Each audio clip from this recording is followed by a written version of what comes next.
Thomas was a regular young guy living in the busy, loud streets of Queens, New York. Like many city people, his dream was to have a little getaway place.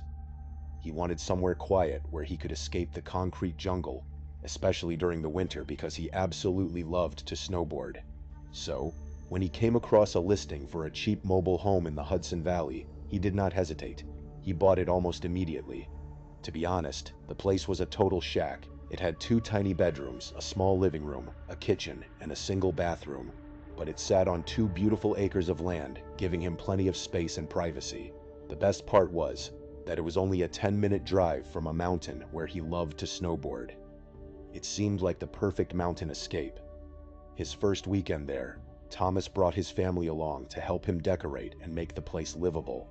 They drove around the local area, visited some furniture outlets, and picked out a few comfortable couches. It was a busy weekend of driving back and forth, loading and unloading. Luckily, his dad had a large pickup truck, which made transporting all the furniture incredibly easy. During all this commotion, as they were carrying couches and boxes into the small mobile home, Thomas noticed a man watching them from further up the road. After a while, the man decided to walk over and introduce himself. He said his name was Dale. Dale was exactly what you would expect from a local in that area. He had a very thick Hudson Valley accent, and his overall dialect and mannerisms were very different from what city people were used to. Still, he seemed nice enough at first. They all introduced themselves, though Thomas knew he would be the one who really needed to get to know Dale, since this was his property. After chatting for a few minutes, Thomas and his family tried to get back to work. But the problem was, Dale did not want to leave. He just lingered in the yard, silently watching them carry boxes inside. Thomas's dad tried to keep a polite conversation going here and there to break the awkwardness. Eventually, Dale said goodbye and walked back up the road to his own home. The family finished up on Sunday and drove back to the city. The next time Thomas went up to the property was 2 weeks later. This time, he went completely alone. He just wanted to bring up his snowboarding gear and set up the wireless internet. But it turns out, Dale must have been watching the road. Soon after Thomas arrived, he heard a knock on his open front door. Dale just stepped right inside and said hello. Thomas gave him a polite smile and told him to come in, even though Dale was already standing in his living room. Dale looked around and remarked that the place was already looking much better. After some brief small talk, Dale invited Thomas over to his place for a beer. Thomas figured it was a good idea to stay on his neighbor's good side, so he agreed. They walked up the road to Dale's home, which was another mobile home, just slightly larger than Thomas's. They sat outside on a wooden deck. Dale went inside, grabbed 2 Heineken beers, and sat across from Thomas at the outdoor table. Thomas tried to get to know him. He started by asking how long Dale had lived in the area. Dale took a sip of his beer and replied that he had been there for 20 years too long.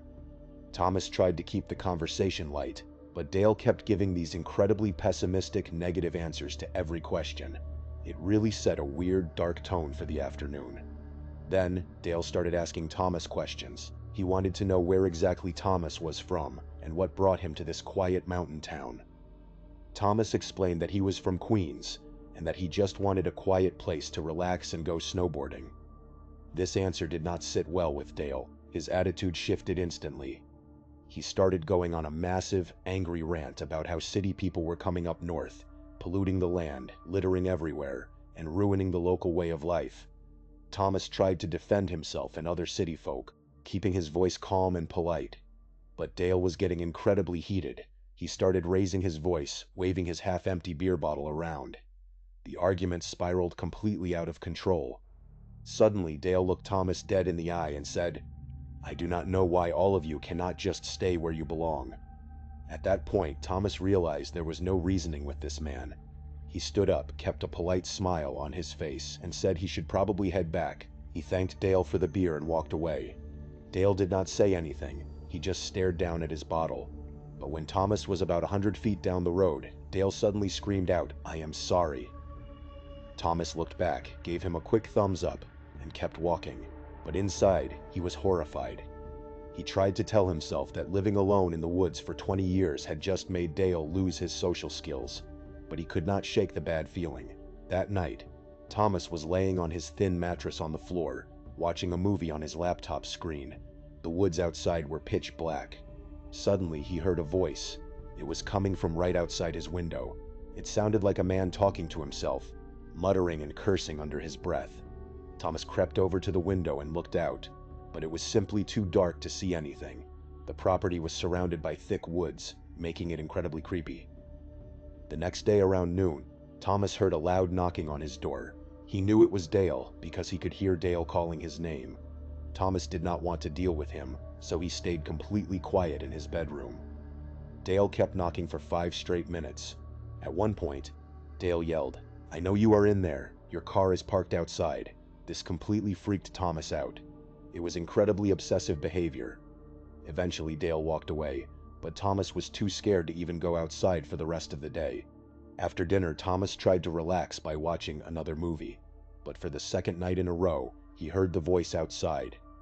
Even over the sound of the television, he could hear the distinct muttering. He turned off the screen, walked to the back door, and flicked on the deck light. Standing just 5 feet into the woods was Dale. His arms were flat at his sides, and he was staring directly at the house. For a second, Dale stood frozen in the bright light, and then he bolted into the dark woods. Thomas went back inside, locked all the doors, and called his dad. His dad advised him to hold off on calling the police, warning that if he called the cops on his only neighbor, he would never be able to enjoy the property again. He suggested Thomas just go home the next day. Within an hour of laying down on his mattress, Thomas heard Dale outside again. This time, Dale was screaming in a drunken rage. He yelled, "You piece of garbage, I know you are in there. Leave. Nobody wants you here." The next morning, Thomas packed up all his valuables, got into his car, and drove back to Queens. He has not returned since, and he is seriously considering selling the property because he is too afraid to go back there alone. This kind of terrifying neighbor behavior is not uncommon, and sometimes it can lead to even more dangerous situations. Years ago, when the narrator of our next story was only 7 years old, his family lived in a very rough neighborhood. He was too young to understand the danger at the time, but his mother remembers every single detail of that horrifying night.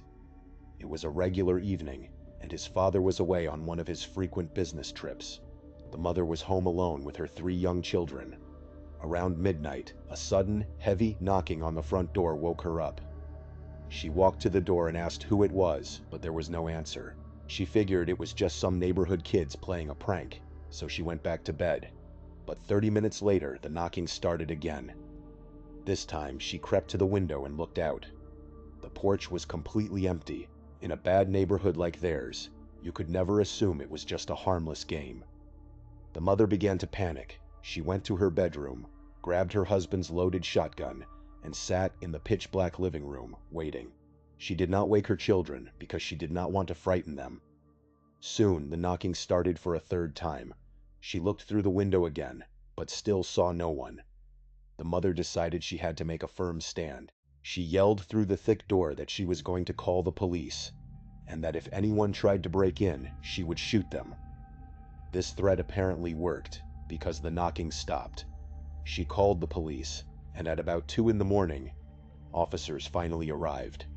They searched the outside of the house while the family waited inside.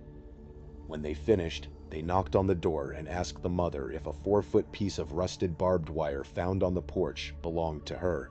When she said no, the officer explained a terrifying truth.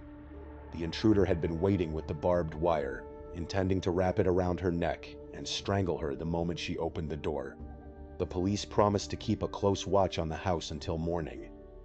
When daylight arrived, detectives did a more thorough search of the property. They discovered fresh footprints in the mud leading to the back of the house, right up to the 7-year-old narrator's bedroom window. They also found deep pry marks on the wooden windowsill, showing that the intruder had tried and failed to force the window open. The mother always believed the intruder was their creepy neighbor. He was an unfriendly man who was constantly caught staring into their house through his curtains. Since he lived right next door, he would be the first to know when the father's truck was gone, meaning the mother and children were vulnerable. Not long after that terrifying night, the family packed up their things and moved away, thankful to have escaped with their lives. In another quiet suburban neighborhood, a couple recently experienced a similarly chilling ordeal with a new neighbor. At first, they were glad to see someone new moving into the vacant house next door. They had never gotten along with the old neighbors, so they hoped for a fresh start. But things took a strange turn very quickly. A few months ago, they noticed a white van parked in the neighbor's driveway. However, there were no moving trucks, and they never saw anyone carrying furniture or boxes into the house. To be friendly, the couple went over and knocked on the door to welcome them. But nobody answered, even though the van was in the driveway. From their second-floor bedroom window, the couple had a clear view of the neighbor's backyard and his detached garage. One night, while they were reading in bed, they heard the loud sound of the neighbor's garage door opening. Curious to see what the new neighbor looked like, they parted the blinds and looked out. Under the bright motion light of the garage, they saw a middle-aged man in a white t-shirt and jeans carrying heavy boxes from his van into the garage. They closed the blinds to avoid being creepy. A few days passed, and the van was never in the driveway during the day. But late at night, they would hear the garage door open again. One particular night, they started hearing a strange metallic scraping sound coming from the garage, followed by occasional loud thuds. The scraping sound was continuous and highly unusual. The husband went to the window to look, but this time the neighbor caught him staring. The neighbor stopped what he was doing and looked directly up at the window. The husband felt incredibly awkward and stepped back. Seconds later, he heard the neighbor slam the garage door shut.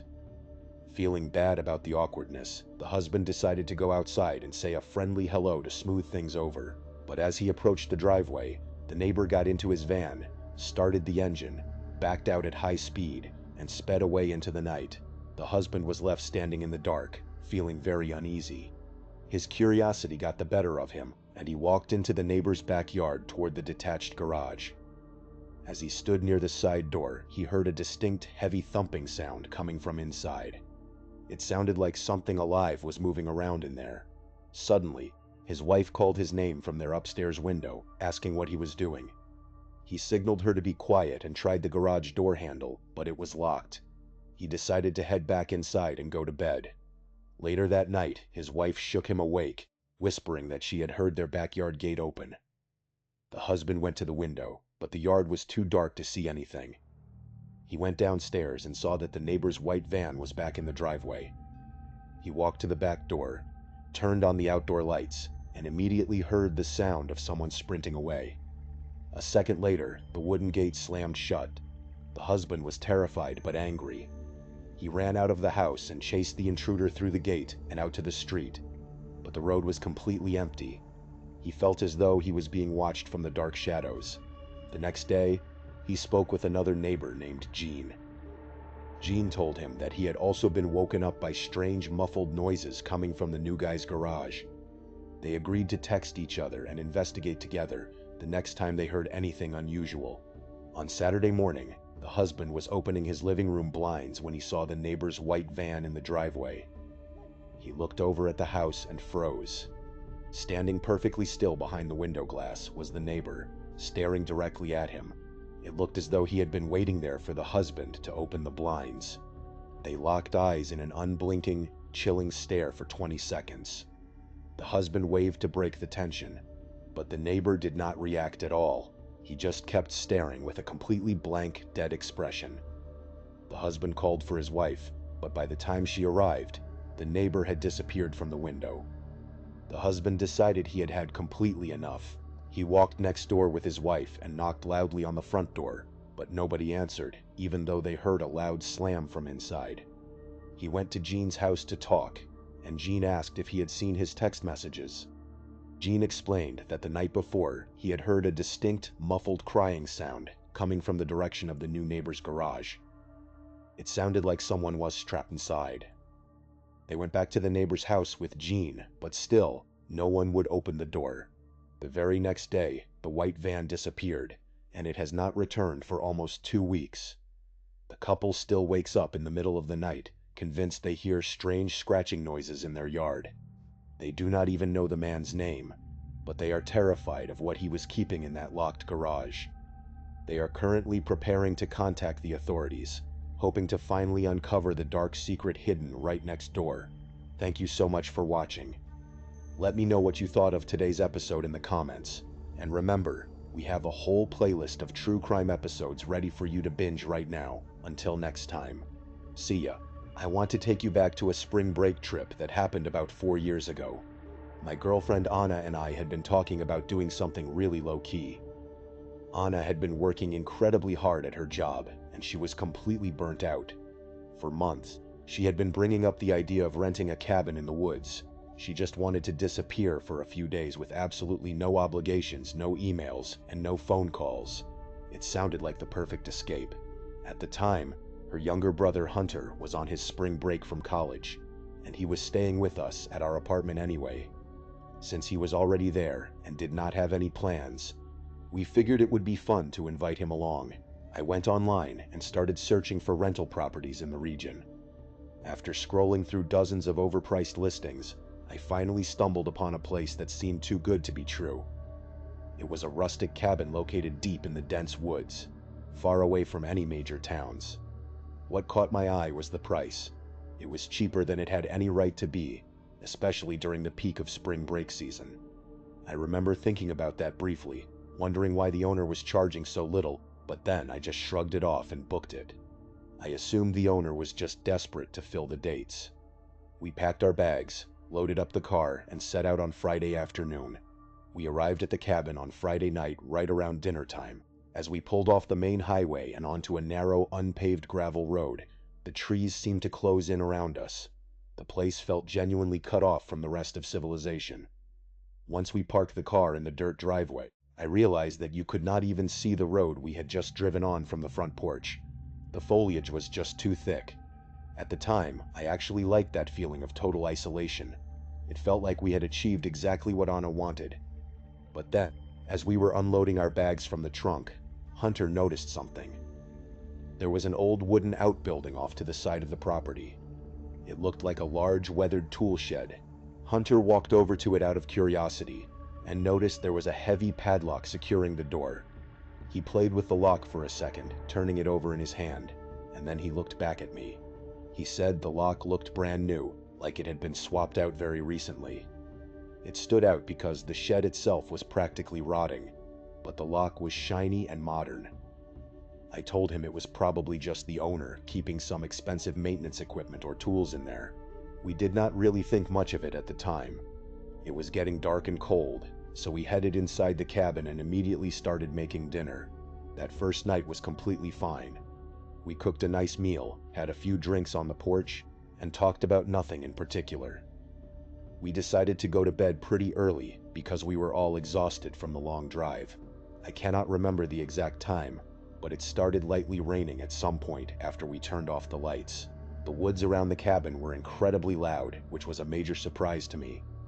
It was this constant, overwhelming wall of sound, made up of chirping insects and croaking frogs. Honestly, something about that loud, natural white noise was actually really calming. But I do want to mention that at some point, before I finally fell asleep that night, I heard something else. It was a heavier sound, like something large moving around in the brush just beyond the porch. I lay there in the dark, listening closely, but I figured it was just a deer or some other harmless forest animal. I fell asleep not long after that. What woke me up later was a sudden, distinct sound. It sounded like something solid hitting the wooden side of the cabin. I did not know what time it was exactly, but let us just say it was around 2 in the morning. I froze there in bed for a few minutes, staring at the dark ceiling, wondering if what I heard was just part of my dream.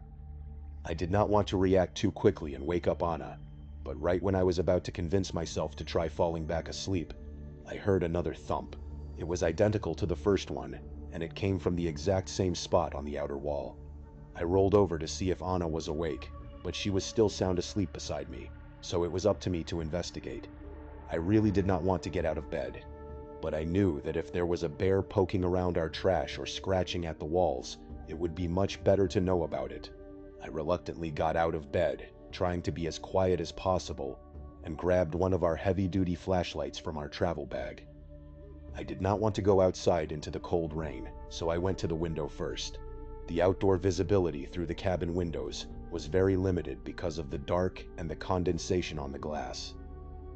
Despite that, as I wiped the glass and shined the flashlight beam downward, I noticed something that made my stomach drop. There appeared to be fresh footprints in the muddy ground near the locked out building. Those footprints could not have been ours. None of us had been outside the cabin after the rain had started, at least not to my knowledge. I tried to reason with myself. I thought it was possible that Hunter had gone outside to look for something without me realizing it, so I figured I would just ask him about it in the morning. Still, I was pretty confident that he would not have done that, which made the situation feel incredibly eerie. The footprints did not look like they belonged to an animal, but they were too far away for me to tell for sure. Since I had been unwilling to go outside earlier, there was absolutely no chance I was going out there now after seeing those footprints. I walked around the cabin, made sure all the doors and windows were locked tight, and then I went back to sleep. Unfortunately, the night was far from over. I woke up again a few hours later, but this time it was not a soft thump. It was a loud, aggressive knocking on the front door.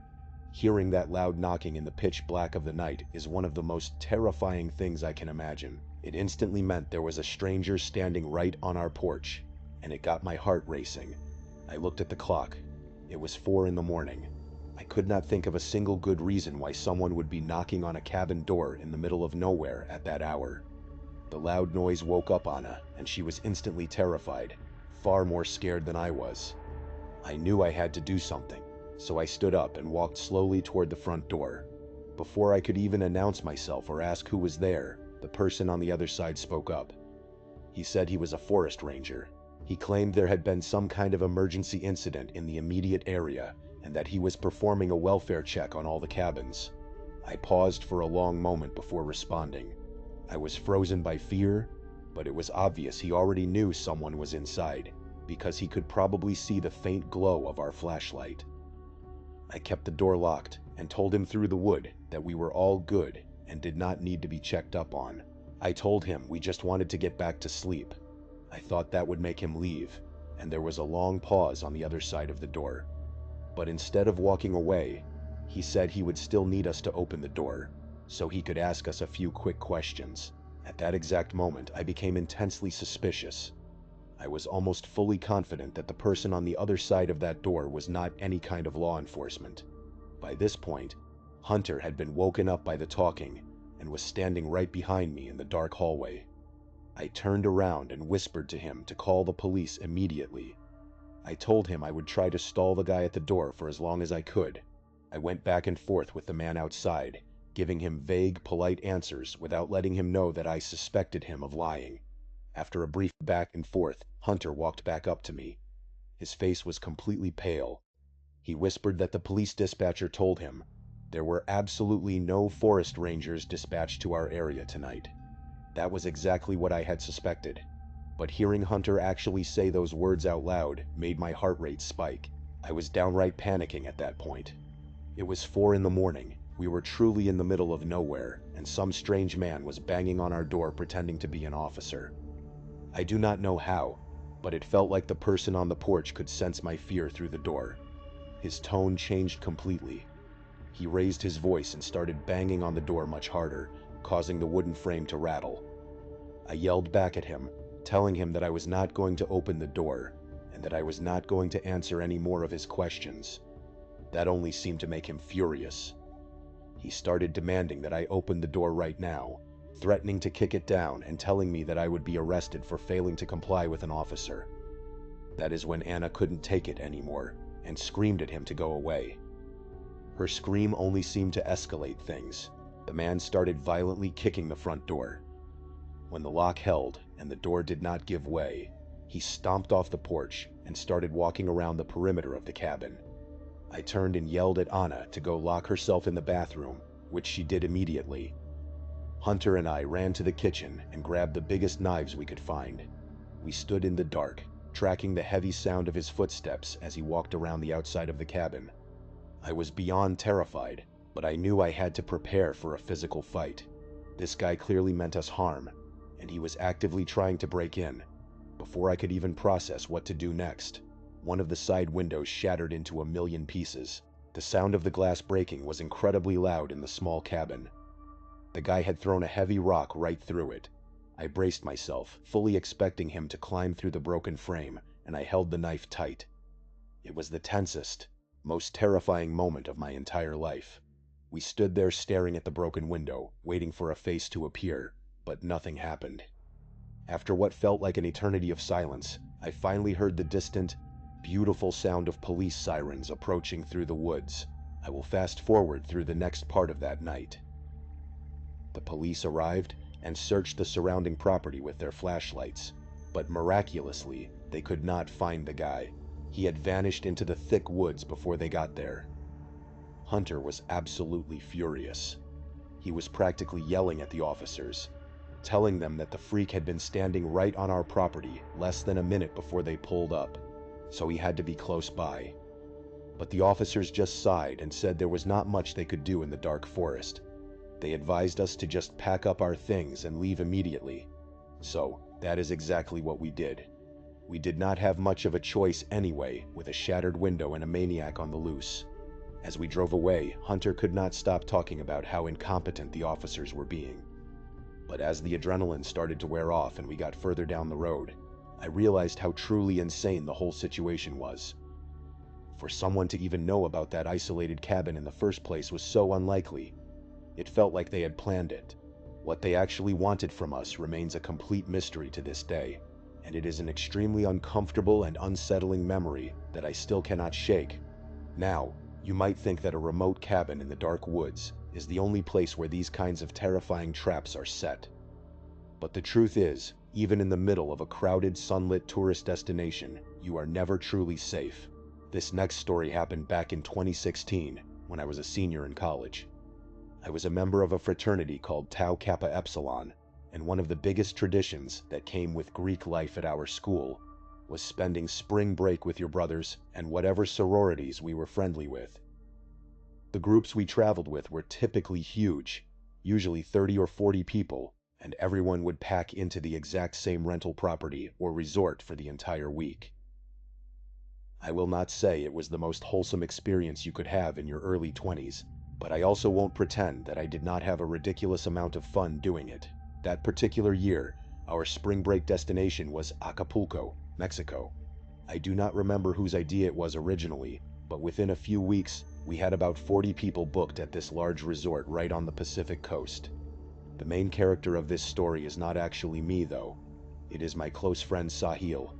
I am going to try to put this as nicely as possible, but Sahil was the kind of person who, no matter what situation you put him in, would always find a way to make it louder and far more complicated than it needed to be. I say that with total affection because Sahil was genuinely one of the best people I knew in college. He was incredibly loyal, but he had absolutely zero self-preservation instincts and no impulse control whatsoever. He was just highly impulsive. We were maybe 3 or 4 days into the trip when a group of us decided to head out to some of the local clubs in the city.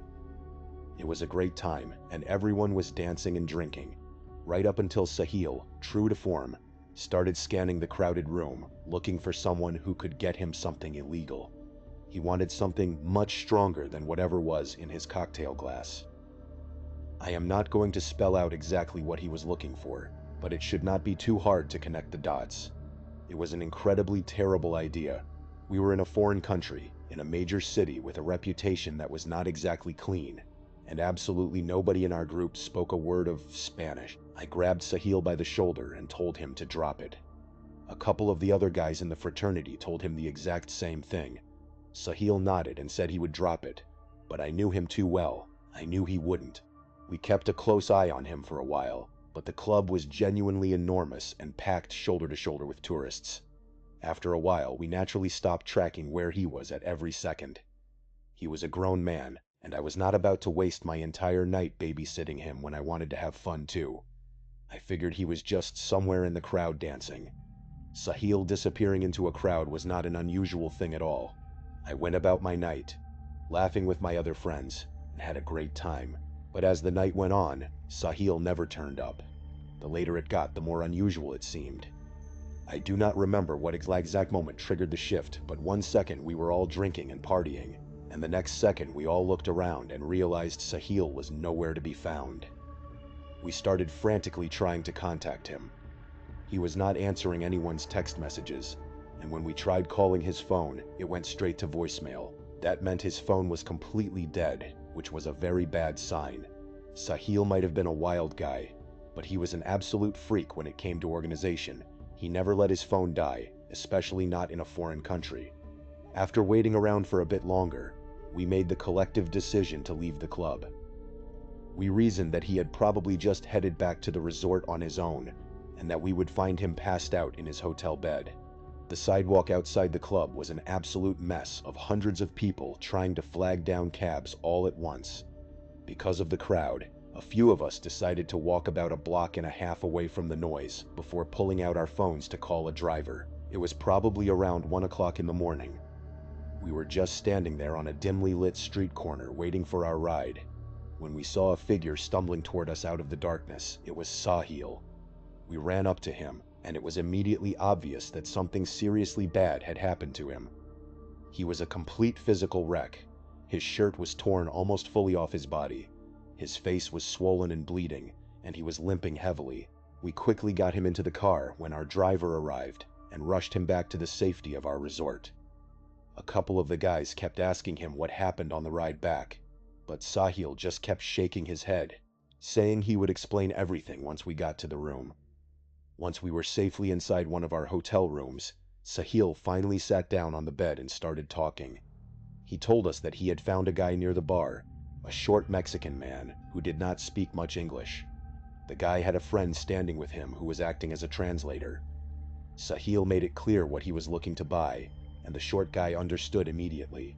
Sahil admitted to us that he felt reluctant right away, because something felt very off about the translator, but he could not put his finger on what it was.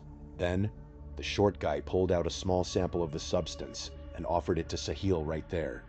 Sahil tried it, liked it, and that is the exact point where all of his judgment completely evaporated.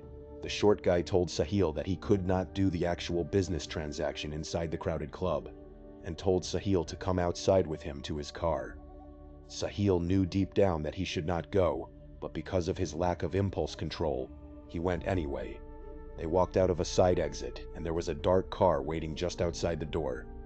Before Sahil really understood what was happening, the men grabbed him and pulled him into the back seat.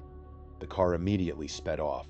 Sahil said they drove for what felt like 15 or 20 minutes, but he was panicking so hard that he was not thinking straight, so he could not be sure of the time. What he was absolutely sure about was that the men started rummaging through his pockets the very second the car started moving. They were robbing him. When Sahil tried to resist and push them away, they began to beat him. They hit him in the face repeatedly, destroyed his phone so he could not track them, and stripped him of his wallet, watch, and everything else of value. What actually ended up saving his life was a bizarre conversation during the drive. At some point, one of the kidnappers asked Sahil why there were so many young Americans in the city right now. Without really thinking about it, Sahil explained that he was there on spring break with dozens of other students from the exact same American university, and that they were all staying together at the same resort. He had no idea at the time, but he was essentially talking his way out of being killed or trafficked. Hearing this, the two kidnappers stopped beating him and went back and forth arguing in rapid Spanish for several minutes. They seemed to realize that disappearing an American student who was part of a massive, highly visible group at a major resort would draw way too much international police attention to their operation. The risk was simply too high. A moment later, the car suddenly pulled over to the side of a dark road, and they threw Sahil out onto the asphalt. He landed hard, scraping his knees and elbows, and the car sped away. Sahil found himself standing on a random, dark road that he did not recognize at all. With no phone and no money, he had no choice but to just start walking. He decided to walk in the general direction the car had been driving before it threw him out, hoping it would lead him back to a main road. By some absolute miracle, that turned out to be the correct decision, and he eventually stumbled right into us on the street corner. I really do not know what would have happened to him if he had not run into us, or if he had left the club just 20 minutes earlier. We debated calling the local police for about 3 seconds, but we unanimously decided that was probably the worst idea for everyone involved, including Sahil. We did not trust the local authorities not to lock Sahil up instead. Besides the guys in our immediate friend group, nobody else at the resort ever found out what happened to Sahil that night. He got incredibly lucky, and it is a terrifying reminder of how quickly a fun vacation can turn into a trap. I have been keeping this next story bottled up for quite a while now, and I think it is finally time to share it.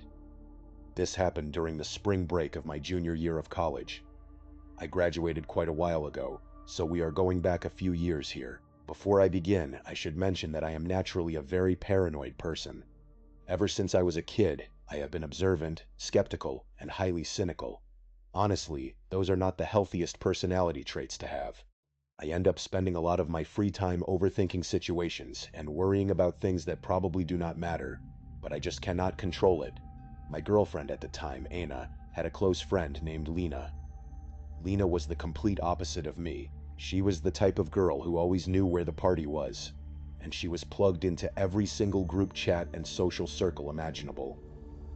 Because of this, it was not surprising in the slightest when she approached Anna with a massive spring break plan. Lena said that a girl she knew had told her about a lake house trip out in the Ozarks. According to Lena, a bunch of people from that girl's sorority and some of the affiliated fraternities were renting this massive house right on the water for the entire week. It sounded like a pretty standard college spring break trip. I was not exactly the wild spring break type, but Anna really wanted to go, and I did not have a good reason to say no. So I figured, what the hell, I will go. There were 4 of us in our car. There was myself, Anna, Lena, and Lena's boyfriend, Colby. Colby volunteered to drive because he had the biggest SUV, which was pretty cool of him. It was a long drive, but the atmosphere in the car was great. Everyone was in a fantastic mood, playing music and talking about how fun the week was going to be. The final stretch of the drive was along this long, twisting, isolated road that did not have many houses on it. We finally pulled up to the lake house around 5 o'clock in the afternoon, and my very first thought was that Lena had severely undersold this place.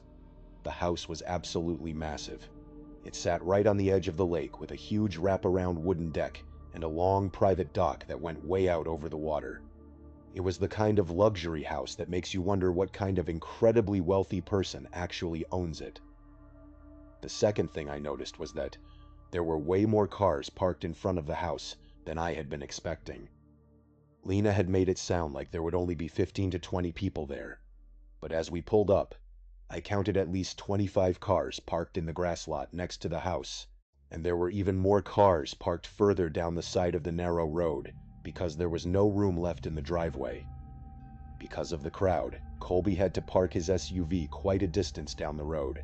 We grabbed our bags and walked up the front steps of the cabin. As we approached the entrance, we saw a guy standing near the front door. He seemed to be about our age, maybe a little older. He smiled warmly and introduced himself to us. I do not remember his name, so I will just refer to him as the host.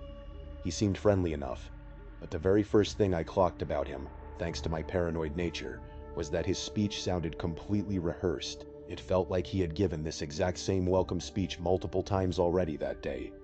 To be fair, he probably had, but it still felt weirdly robotic to me. It felt exactly like those safety speeches fraternity pledges have to memorize and recite before letting people into a house party. The host gave us the complete rundown of the property. He told us where to find our assigned rooms, how to navigate the massive house, and what the basic house rules were. Typical stuff. But then, he brought up our car keys. He explained that the roads around the lake were extremely narrow and dangerous at night, especially after people had been drinking. He told us that for liability reasons, they were collecting everyone's car keys at the front door.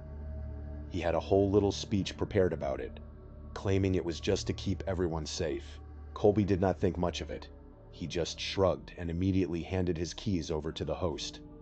The host made a big show of thanking Colby for playing by the rules and being responsible, which I thought was a bit obnoxious.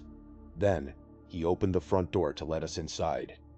I made a mental note of what he did with Colby's keys. I watched him toss them into a large glass bowl that was sitting on a table in the foyer. The bowl was completely filled with other sets of car keys. The host smiled, told us to have fun, and then stepped back outside to close the door. We went upstairs and found our assigned room.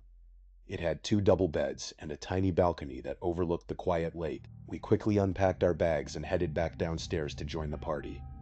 Lena was really eager to find her sorority friends, so we followed her through the house. It did not take us long to find the main lounge area. It was a giant, open-concept room on the first floor that was lined with floor-to-ceiling glass windows, offering a beautiful wraparound view of the water. There must have been at least 30 people hanging out in that one room. But as we walked through the crowd, something strange happened. Lena did not recognize a single person there. They all looked like typical college students, Greek life types, but Lena could not find her friend or anyone else she had ever seen before. I did not want to just stand in the corner looking awkward, so I walked over to the fridge, grabbed a beer for myself and Colby, and walked over to a pool table that nobody was using.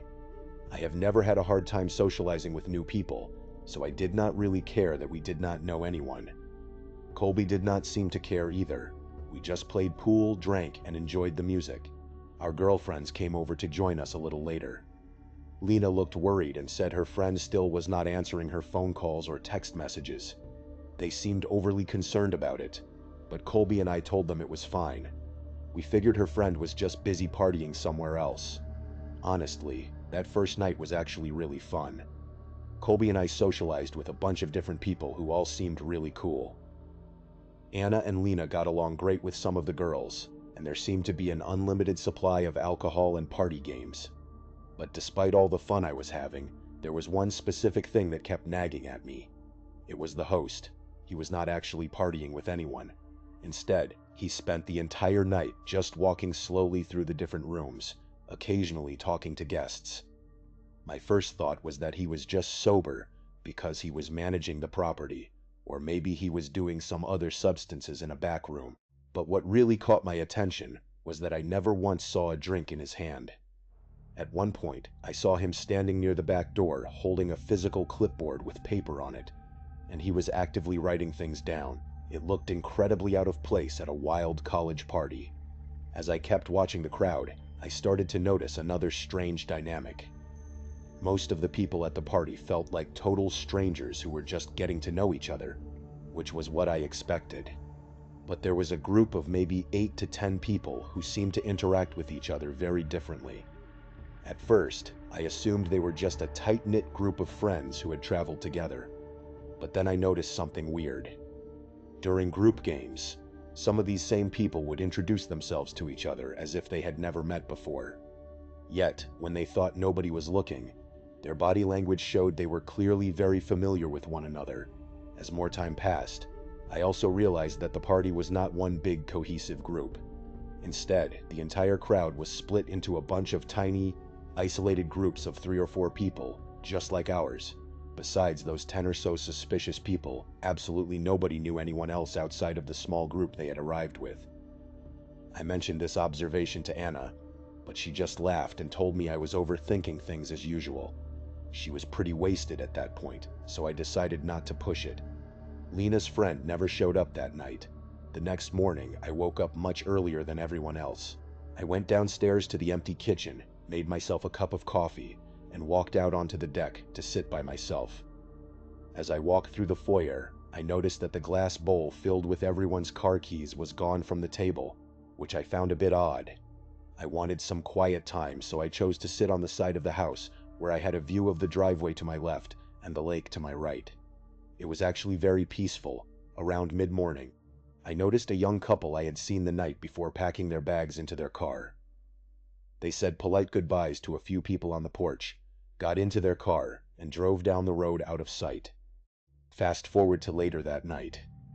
We were all sitting around a large bonfire in the backyard.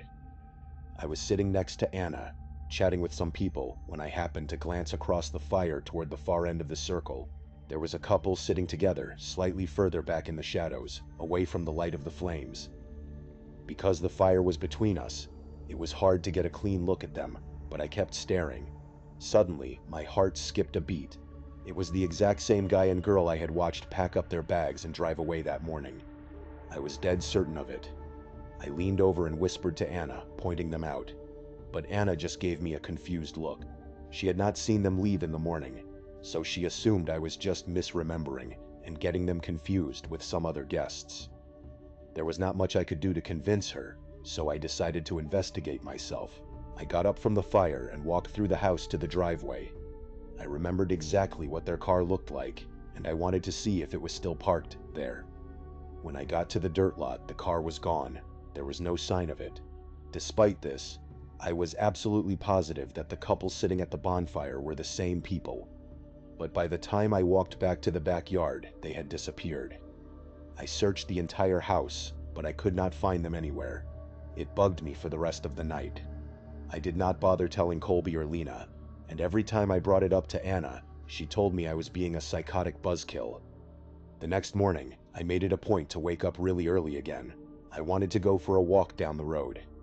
I am not even sure what I was looking for, but I needed to convince myself that we were not trapped, and that there was actually a world outside of this creepy house. I walked about a quarter-mile down the twisting road, past a sharp bend where the lake house was completely out of sight. Off to the side of the road, surrounded by thick trees, there was an old equipment shed used by groundskeeping staff. I walked around to the back of the shed, and my jaw damn near hit the floor. There, parked hidden in the trees behind the shed, was the couple's car. The exact car I had watched them drive away in. I just stood there staring at it. I do not know how long I stood there. I was not even scared yet. It was more like a chilling confirmation of something I already knew but had not been able to prove. Why would someone make a big show of saying goodbye and pretending to leave, only to hide their car down the road and sneak back into the house? I turned around and walked back to the house, keeping the discovery to myself for the moment. But inside, I was still starting to seriously freak out. Why were they lying? And then I started thinking about the other people they had said goodbye to, and I wondered if those people were in on the lie too. That afternoon, I finally spotted the couple standing near the dock. It had taken me a long time to find them, and I had to make up a fake excuse to get away from Anna. I walked right up to them and, without sugarcoating it, bluntly asked them why they had pretended to leave the morning before. They both froze and gave me a very strange look. They laughed nervously and acted like I was completely crazy, but I could tell that my question had struck a major nerve. And then the atmosphere changed. I swear to God, it was like everyone nearby could hear our conversation. There were only a few other people standing on the deck, but the moment I asked that question, the entire area went dead silent. I felt this heavy weight in the air, and I couldn't escape the feeling that dozens of eyes had suddenly locked onto me. Luckily, Anna appeared out of nowhere and grabbed my arm, telling me to come have a drink with her. I wanted to press the couple for answers, but the cold reaction of the surrounding crowd made me feel deeply uncomfortable in a way that is hard to describe. Once we were alone in our room, I told Anna about finding the hidden car behind the shed. Hearing that specific detail, she finally took me seriously. She admitted that she had picked up on some really weird vibes herself. She said some of the girls she had been talking to had almost identical, rehearsed backstories, like they were reading from a script. I immediately suggested that we pack up and leave early, but Anna hesitated, saying that leaving early might be premature and would ruin the trip for Lena and Colby. I reluctantly agreed to wait, but the bad feeling in my gut was getting worse by the second. By the time I woke up the next morning, I had made up my mind. We were leaving today. Anna agreed with me this time, but when we told Colby and Lena, they reacted completely differently. Colby straight up laughed in my face. He told me he was not going to cut his vacation short, just because I had some crazy conspiracy theory about a parked car. Lena admitted it was weird that her friend had ghosted her, and that she did not recognize anyone, but she was not ready to panic and leave. We got into a heated argument about it. I was stunned by how stubborn they were being. The problem was, Anna and I could not leave on our own because we did not have our own car. We were completely dependent on Colby's SUV. In the end, we reached a tense compromise. We agreed to stay for one final night, and then we would all leave first thing the next morning. I was okay with that plan, until we went downstairs to the kitchen for breakfast. The moment we walked into the room, every single set of eyes turned to look at me. I felt it instantly, and I hated it. It was not obvious at first, and I tried to convince myself that I was just having a paranoid freakout. but people were definitely staring at me. A lot of people. It was incredibly off-putting because most of the people staring at me had not even been near the dock when I questioned the couple the day before. It felt like the word had spread. I started feeling this overwhelming sensation that something really, really terrible was going to happen to us if we stayed in that house for even one more hour. Anna felt it too. She leaned in close and whispered that everyone was looking at us. That was the breaking point. I stood up from the table, walked straight across the room, and approached the host, who was standing in the corner. I told him in a firm voice that we had an emergency. We had to take off immediately, and I needed Colby's car keys. The host just smiled at me. It was this creepy, empty smile that looked like a malfunctioning robot. He asked if everything was okay. I lied and told him that a family emergency had come up and we had to head home right away. But instead of getting the keys, he started trying to divert the conversation. He told me that some people had planned a big boat trip on the lake for that evening, and that the parties always got much better toward the end of the week. He was doing everything he could to convince me to stay, all while keeping that fake, empty smile plastered on his face. I did not care about his excuses. I looked him dead in the eye and told him again, louder this time, that I needed the keys right now. I cannot even begin to explain how awful the atmosphere in that room was. There were at least 20 people sitting nearby, and every single one of them had stopped talking. They were all staring directly at me in complete silence. The host's smile suddenly vanished. The charming guy act was completely gone. He did not say anything. He just stared at me with this blank, dead-eyed look that sent shivers down my spine. Suddenly, a random girl sitting at a nearby table broke the silence. She looked at me with a heavy scowl and said that leaving was not a good idea. I turned to look at her, completely stunned. I did not know what to say. I looked across the room and saw Anna, Lena, and Colby standing near the stairs. They looked absolutely horrified. They were finally seeing what I had been seeing the entire time. The host finally broke his silence. He gave a cold nod and told me to follow him inside. I saw Anna take a step forward to come with me, but the moment the host saw her move, he snapped.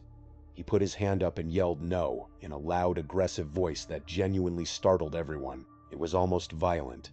He glared at Anna and told her that only I was allowed to follow him.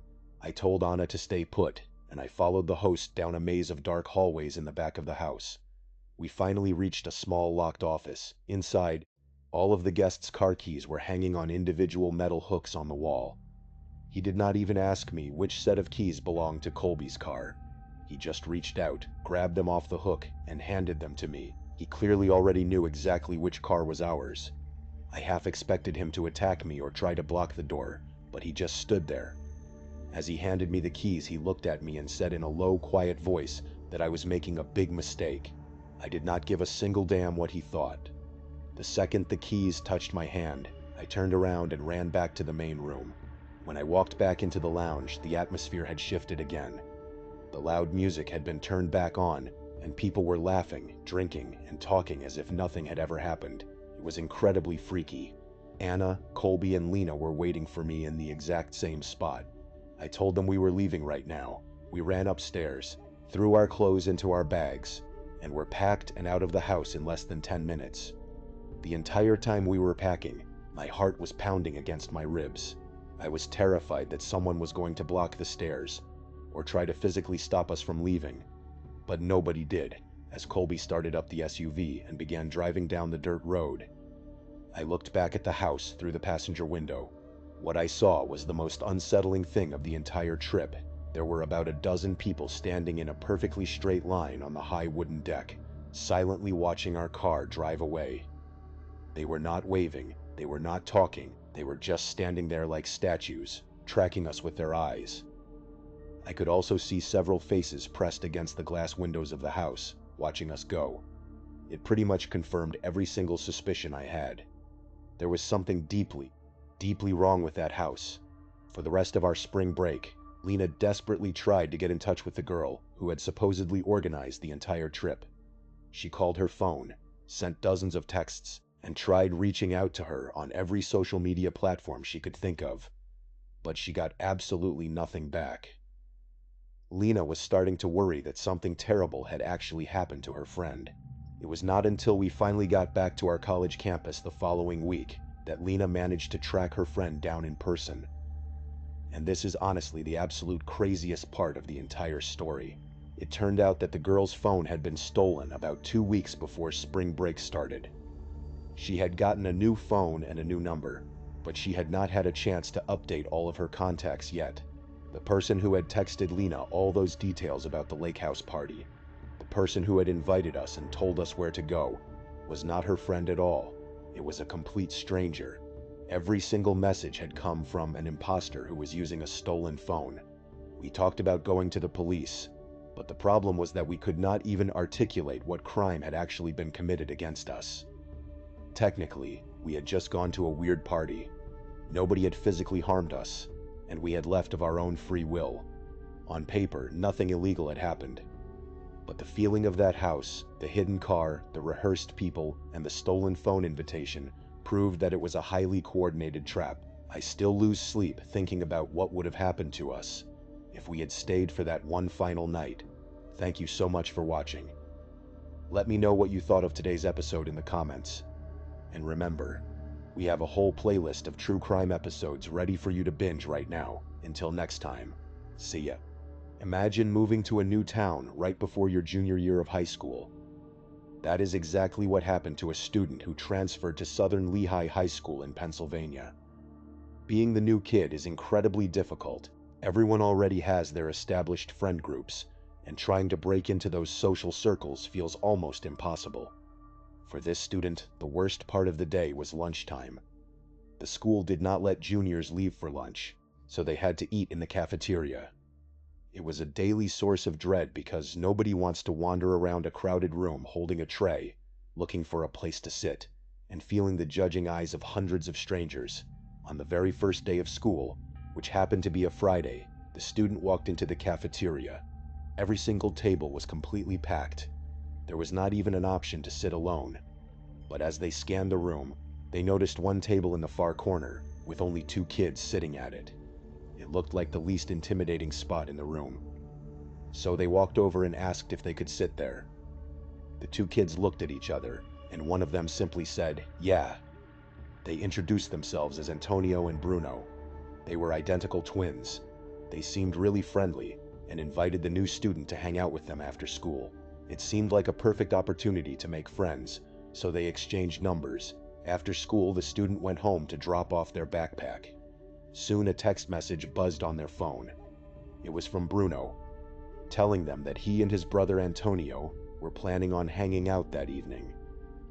He told the student to meet them around 9 o'clock that night at the nearby cemetery, which was only about a 10-minute walk from the student's house.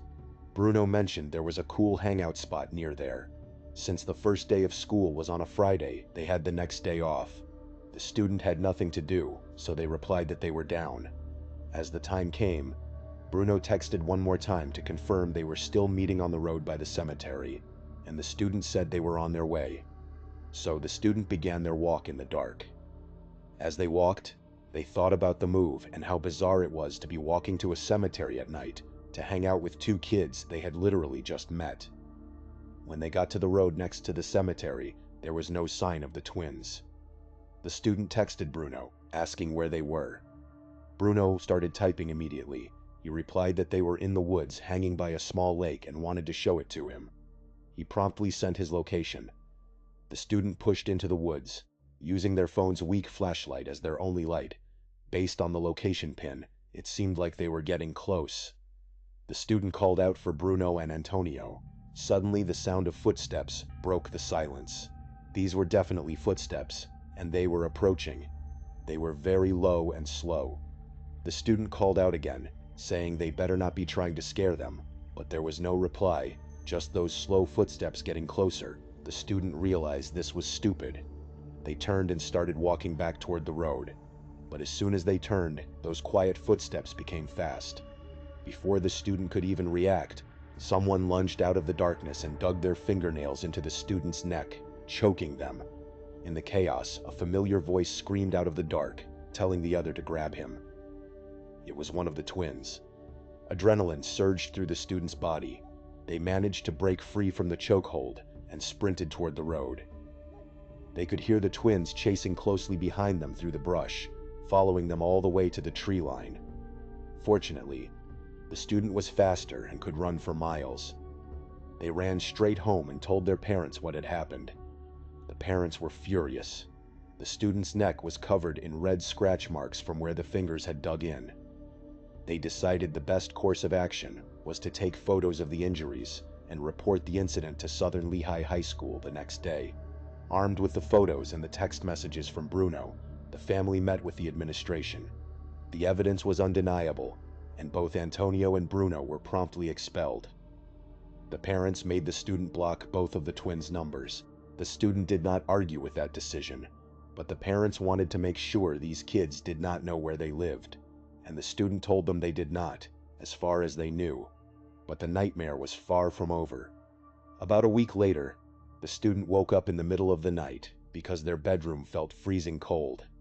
They heard the sound of wind blowing directly into the room. They looked over at the window and saw that it was slid completely open. The student got out of bed, walked over to the open window, and looked outside. Just a few feet below, there was an architectural ledge where the exterior of the house came outward. The student's father had always told them to jump onto that ledge in case of a fire. Feeling a sudden sense of dread, the student shut the window and walked to their parents' bedroom. Their mother woke up and asked what was wrong, and the student asked if she had opened the window. The mother sat up, saying no, in a louder, more concerned voice. The student explained that the window was open all the way. The mother immediately started shaking her husband to wake him up. But when the father finally woke up, he told the student to grow up and go back to sleep. Feeling dismissed, the student turned back to their room, leaving their parents' door open. As they walked down the dark hallway, they noticed something strange. Their bedroom door was now half shut, even though they had left it completely open. The student stopped, a chilling realization washing over them. They pushed the door open just a tiny fraction of an inch, peeking through the narrow crack to see if someone was hiding behind it. Standing in the shadows behind the door was a person. The student let out a blood-curdling scream for their dad. Instantly, the bedroom door was slammed shut from the inside, just as the father came rushing out of his room. The student pointed, screaming that there were people inside their room. The father barged in and flipped the light switch. In that exact split second, they both saw the leg of a person jumping out of the open window. The father ran to the window, then sprinted downstairs and out the front door to chase them down. He returned a few minutes later, out of breath, saying he did not see anyone in the darkness. The student was trembling, convinced it had to be those twins they got expelled. The father immediately called the police. When the officers arrived, the student explained the entire story, from the incident in the woods to the break-in. The father backed up the story, but the police explained that without proof of who entered, there was nothing they could do. They merely ordered them to lock the doors and consider installing cameras. For the next couple of months, the student lived in fear, barely able to sleep. Fortunately, nothing like that ever happened again. Looking back, the student still wonders why they were so willing to meet those kids in the woods at night. But this was not the only terrifying incident to occur around Southern Lehigh High School. A few years earlier, back in the fall of 2007, another student experienced a deeply unsettling encounter with a predator hiding in plain sight. It was during the student's freshman year of high school. It was the last period of the day, which was gym class. Because of a severe storm outside, the class was held indoors, and they had a substitute teacher.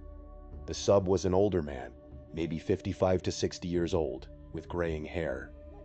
When the class started, the substitute teacher began taking attendance. As he called the student's name and passed by, he did a double take, staring at her in a way that made her feel instantly uncomfortable. She had always looked older and more mature than a typical freshman, and she could tell his gaze was lingering far too long. The substitute teacher instructed the class to divide into their usual volleyball teams and start playing. After setting them up, he disappeared into the hallway near the locker rooms. For the next 40 minutes, the students played volleyball, while the sub remained completely out of sight. When the period finally ended, it was time for everyone to get changed and catch their buses home. The student went into the girls' locker room and walked over to her locker, But when she tried to input her combination, the lock would not budge. She tried it again, slowly and carefully. It still would not open. She tried it over and over, but the mechanism refused to click. With the minutes ticking away, and the school buses preparing to leave, she realized she had no choice. She had to go find the substitute teacher and ask for help getting her combination. She figured she had simply forgotten the numbers in her rush. She found the sub near the office and explained the situation. He told her to give him a few minutes so he could look up the master list of locker combinations. After a short wait, the sub emerged holding a large book, flipped open to a specific page. What happened next caught the student completely off guard. Instead of just giving her the numbers, the substitute teacher walked directly into the girls' locker room with her. By this time, the locker room was almost entirely empty, except for one other girl who was quickly finishing up getting changed. The sub walked over to the student's locker and tried the combination written on his paper. It did not work. He tried it again, but the lock remained closed. Every time he failed to open it, he would look at the student and laugh. It was a strange, lingering laugh. To keep the peace and remain polite, the student forced herself to laugh along, even though she was starting to feel uneasy. Then, things took a distinctly creepy turn. The sub placed his hand firmly on the student's shoulder. He looked at her and said they would figure this out together. He kept his hand on her shoulder as he tried. A few years back, I was staying at my girlfriend's dad's house with her for about a month.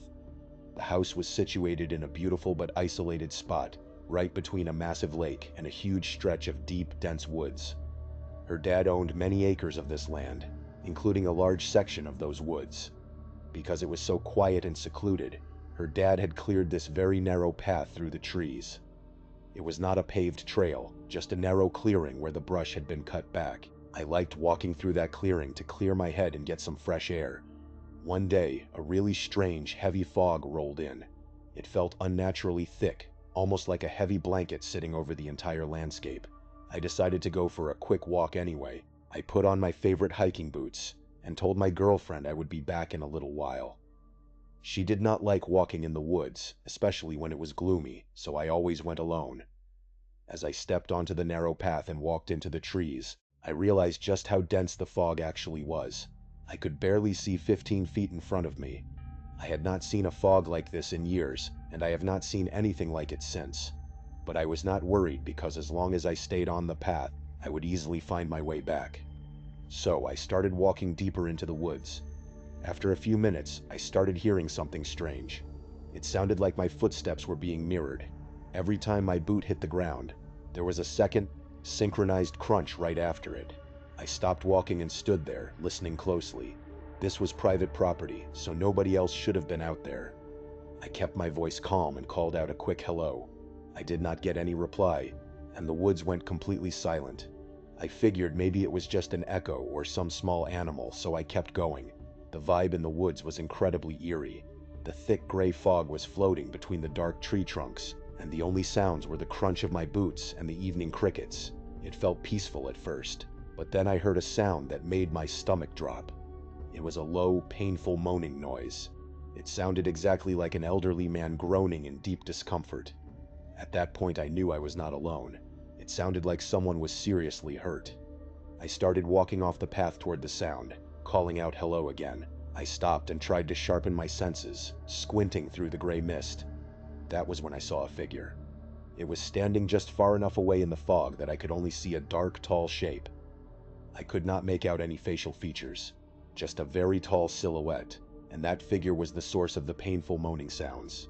I slowly crept closer, asking if they needed assistance. But as I walked forward, the figure did not seem to get any clearer. It was bizarre. I took a few more steps, but the distance between us was not changing. I yelled louder this time, and the moaning completely stopped. I took 2 massive steps forward, determined to see who it was, but no matter how much I walked forward, that figure seemed to stay the exact same distance away from me. That was when a wave of pure dread washed over me. I realized something was deeply wrong. I turned around and started walking fast back toward the clearing, heading in the direction of the house. After about 5 seconds, I looked back over my shoulder. My heart stopped. The figure was still there, right behind me, keeping the exact same distance. I freaked out and started running as fast as I could. My heart was pounding, and I was running out of breath quickly. Every time I glanced back, that dark figure was right there, hovering at the exact same distance behind me. I say hovering because as I ran, I realized I could not see any legs or feet moving. It just looked like a tall, dark apparition floating effortlessly through the fog. I finally burst out of the woods and ran into the open yard of the house. I stopped for a brief second to look back at the tree line. Even through the fog, I could see that shape standing right at the edge of the woods, watching me. I ran to the back door, threw it open, slammed it shut, and locked it. I was hyperventilating. My girlfriend, her dad, and her brother came running into the kitchen. I pointed out the window into the fog and told them someone was following me. Her dad put his shoes on, and he and I went back outside. I pointed to the spot where I saw the figure, but there was nothing there. It was completely gone. Her dad patted me on the shoulder and told me I did not need to worry. He reminded me that he and I were both 6-foot-tall guys, and we had 2 big dogs inside, so nobody was going to try anything. I forced a laugh and pretended to be fine, but inside, I was absolutely terrified. I have never believed in ghosts, but that encounter in the fog completely changed how I look at the world.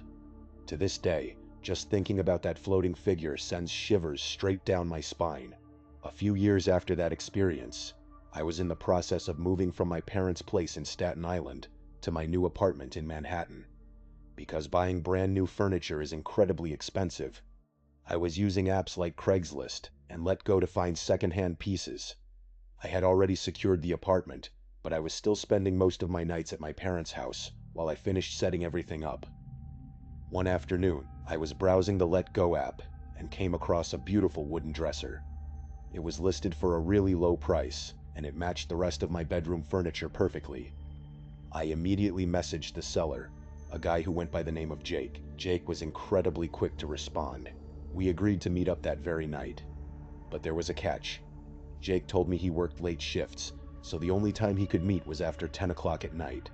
I did not have work that week, so I told him that was perfectly fine.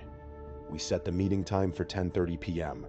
He gave me an address on a dead-end street right next to a small public park. I decided to head out a little bit early. I wanted to get there before 10:30 because, honestly, the later it got, the sketchier things felt. I arrived at the dead-end street around 10:15. It was an intensely foggy night. The mist was so thick that I could barely see if there were other cars parked along the curb. Literally seconds after I parked my truck and turned off the engine, my phone buzzed. It was a message from Jake. It read, "You are early, just give me a second and I will be right out." I sat there staring at my phone, feeling a cold sweat break out on my neck. How did he know I had just parked? There was no way he could have seen my truck pull up through that thick fog, unless he was standing outside, watching me from the darkness. I typed back okay and stared out the windows. As my eyes adjusted, I realized there were no normal houses on this street. It was an unusually isolated area with just a few small, dark buildings. A minute later, another message popped up. Jake wrote, "Come on out, the dresser is waiting out back." I stared at the message, wondering what he meant by out back. I could not see a backyard or any clear pathways. I got out of my truck and replied, asking where I should go. But right then, the messages stopped. Instead of a text, I heard a voice yell out from the fog, saying, "Over here." I decided to follow the sound of the voice. I stepped away from my truck, feeling like I was walking straight into a horror movie. I walked through a very narrow, dark alleyway between 2 storefronts. I kept calling out, saying I was coming, just to make sure I was going the right way. I finally reached the end of the alleyway and stepped into a small backyard. I could not tell how big the yard was, because the thick fog and the darkness made it impossible to see more than 6 feet in front of me. I called out for Jake again, but there was no reply. The entire area went dead silent. The only thing I could hear was the faint, distant sound of highway traffic. My gut was screaming at me that something was terribly wrong. I turned around, intending to walk back to my truck and leave. But just as I took a step back, Jake's voice cut through the silence. He said, "Your dresser is just right inside here, come inside." The voice sounded like it was coming from right in front of me, but I still could not see him. I did not say a word. I just slowly started backing away. As I backed up, I glanced to my left and right. My heart leapt into my throat. Even through the dense fog, I could see the silhouettes of other people. There were at least 3 of them, standing completely stiff against a wooden fence and a brick wall, just feet away from me. They had been waiting in the dark, watching me. I realized I was being set up. I turned around and sprinted back through the narrow alleyway as fast as I could. Immediately, I heard the heavy thumping of footsteps behind me. They were chasing me. I could hear at least 3 different people running after me. I did not run toward my truck because I knew I would not have enough time to get inside, start the engine, and make a 3-point turn on a dead-end street. Instead, I ran past my truck and kept sprinting down the main road. I pulled out my phone and dialed 911. I kept running until my lungs burned, and eventually I saw the flashing lights of 2 police cruisers. I waved them down and jumped into the back seat. We drove back to the abandoned buildings and searched the backyard. There was nobody there. The officers found that the 2 buildings were completely empty, abandoned storefronts. The back door to one of the buildings was wide open, but inside there was absolutely nothing. No furniture, no dresser, just an empty, dusty room. I showed the police the entire conversation on the app. All they had to do was trace the account, but unfortunately, nothing ever came of the investigation. The account was deleted shortly after. I still think about that night every time it gets foggy. I know in my heart that if I had taken 1 step inside that abandoned building, I would have never walked back out. Our final story takes us to a quiet suburban neighborhood in New Jersey, where a father was about to experience a parent's absolute worst nightmare.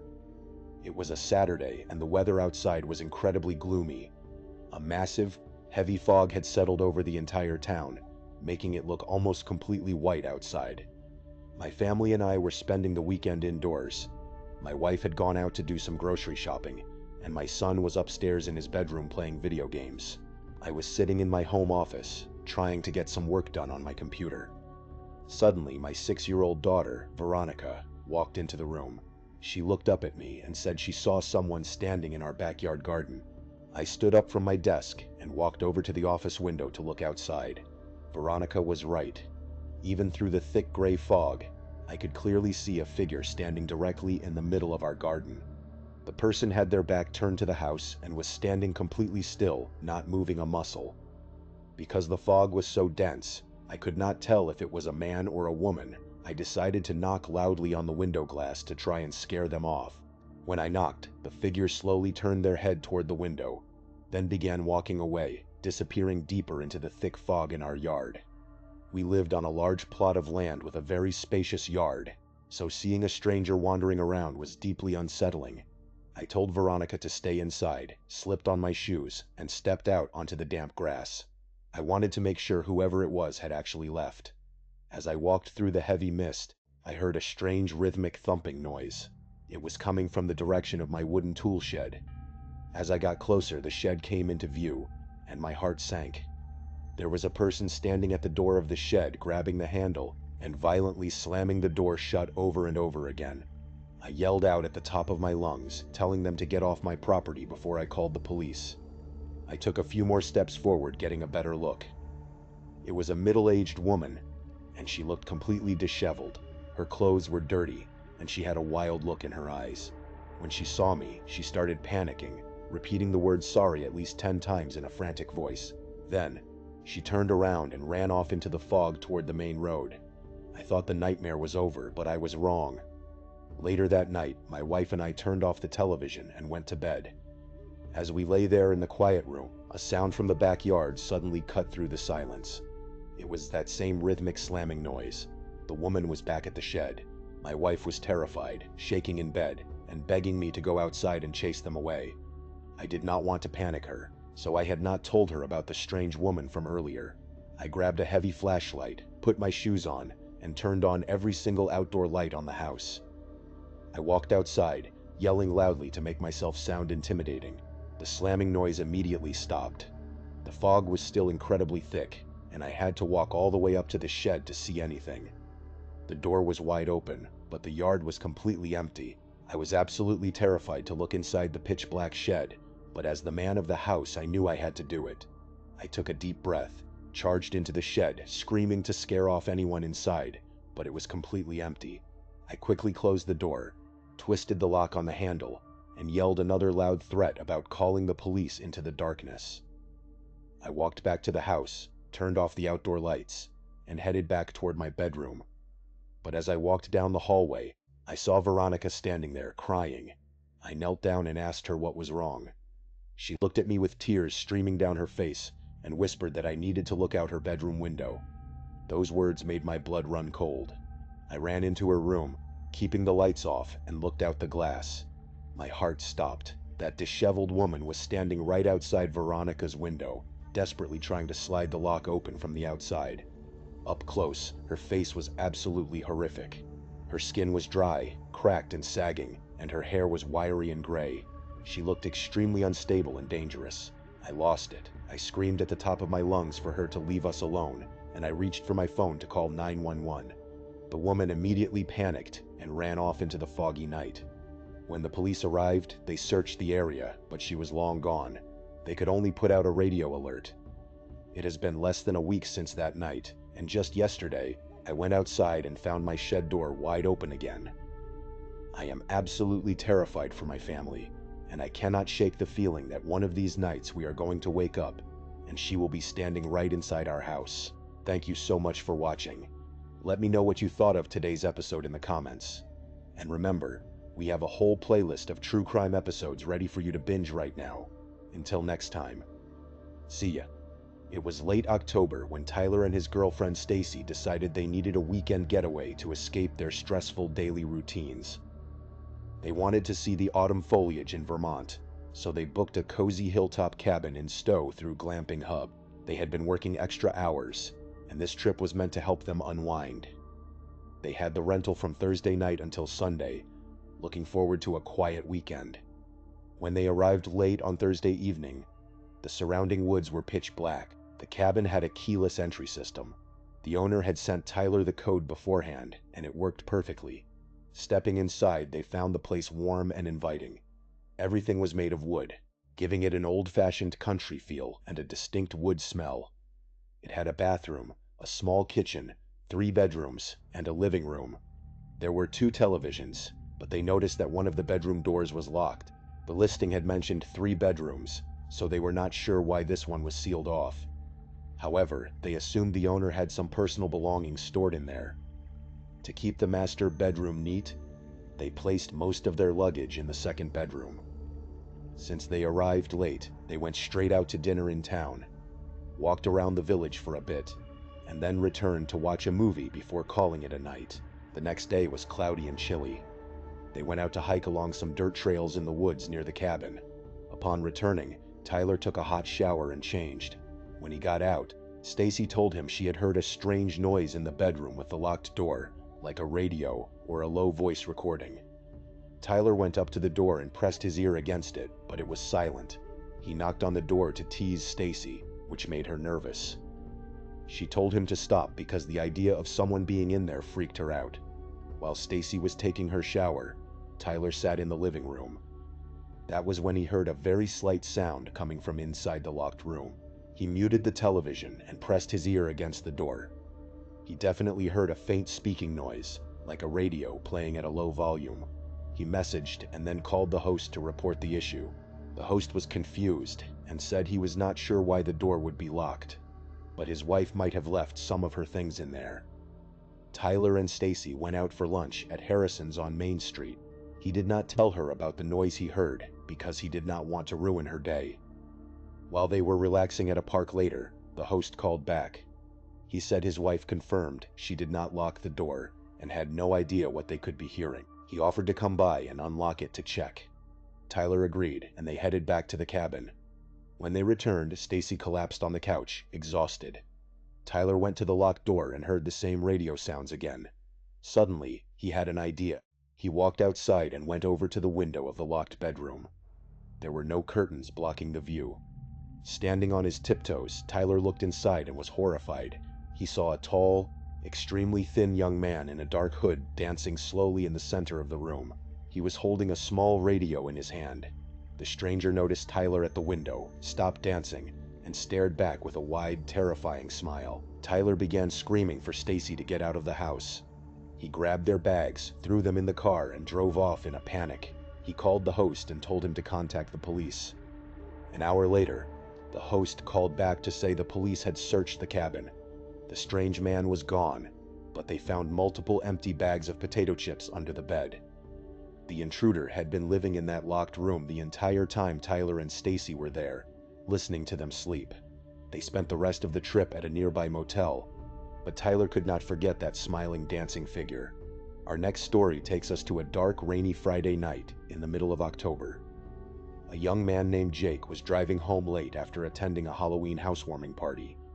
Jake worked long, erratic hours as a nurse at a hospital, so his sleep schedule was always ruined. By the time he arrived at the party, he was already exhausted from a grueling 12-hour shift. To keep himself awake, he had taken an Adderall before leaving his apartment and had stopped at a gas station to buy drinks. There were about 30 people packed into the small house, and Jake spent most of the night trying to make polite conversation. But as the hours wore on, the deep exhaustion made him desperately want to go home to bed. Eventually, Jake decided to do an Irish goodbye, quietly slipping out through the back door to avoid saying goodbye to everyone. He ran through the heavy rain, climbed into his Subaru, and started the engine. He did not turn on any music, preferring the quiet peace of the rain hitting the windshield as he drove down the slick roads. As he was driving down a quiet residential street, his headlights caught the figure of a young girl walking alone in the pouring rain. She had an umbrella, no raincoat, and was completely drenched. As Jake drew closer, the girl stopped walking and turned to look directly at his car. Jake debated whether to pull over. Ultimately, his compassionate side won. He pulled his Subaru over to the curb, rolled down his window, and asked if she needed a ride. Without saying a single word, the girl opened the door and climbed into the back seat. A sudden draft of cold air filled the car as she shut the door. Jake looked at her through his rearview mirror and asked where she was heading. She spoke in a quiet voice, telling him that she just needed to go to the end of this road. Jake nodded, put the car in drive, and continued down the street. As he stopped at a second stop sign, Jake tried to make light conversation. He asked her why she was out walking in such a terrible storm without a jacket. She replied that she was just in a hurry to get back and did not want to wait around for an expensive cab. Jake made a quick joke about how overpriced rideshares had become these days. He introduced himself as Jake. The girl quietly replied that her name was Ali, and she thanked him for picking her up. After that, no more words were exchanged. The car fell silent except for the sound of the windshield wipers. Jake looked up at the rearview mirror once more and noticed that Ali was staring straight ahead, her eyes looking completely distant. He continued driving down the street until he noticed a dead-end sign. He brought the car to a stop near the sign and asked Ali if her destination was past the dead end. He did not get an answer. Jake looked up at his rearview mirror, expecting to see her sitting in the back seat, but the reflection showed nothing but empty space. His heart stopped. He slammed his foot on the brake, threw the car into park, and turned his head completely around. The back seat was completely empty. Panicking, Jake pulled the car over and turned on the interior light. He jumped out into the pouring rain, opened the rear door, and searched the entire back row. There was absolutely nobody there. He looked up and down the empty road, but there was not a single soul in sight. He had never heard the car door open or close, which was impossible because his Subaru doors made a very loud click when opened.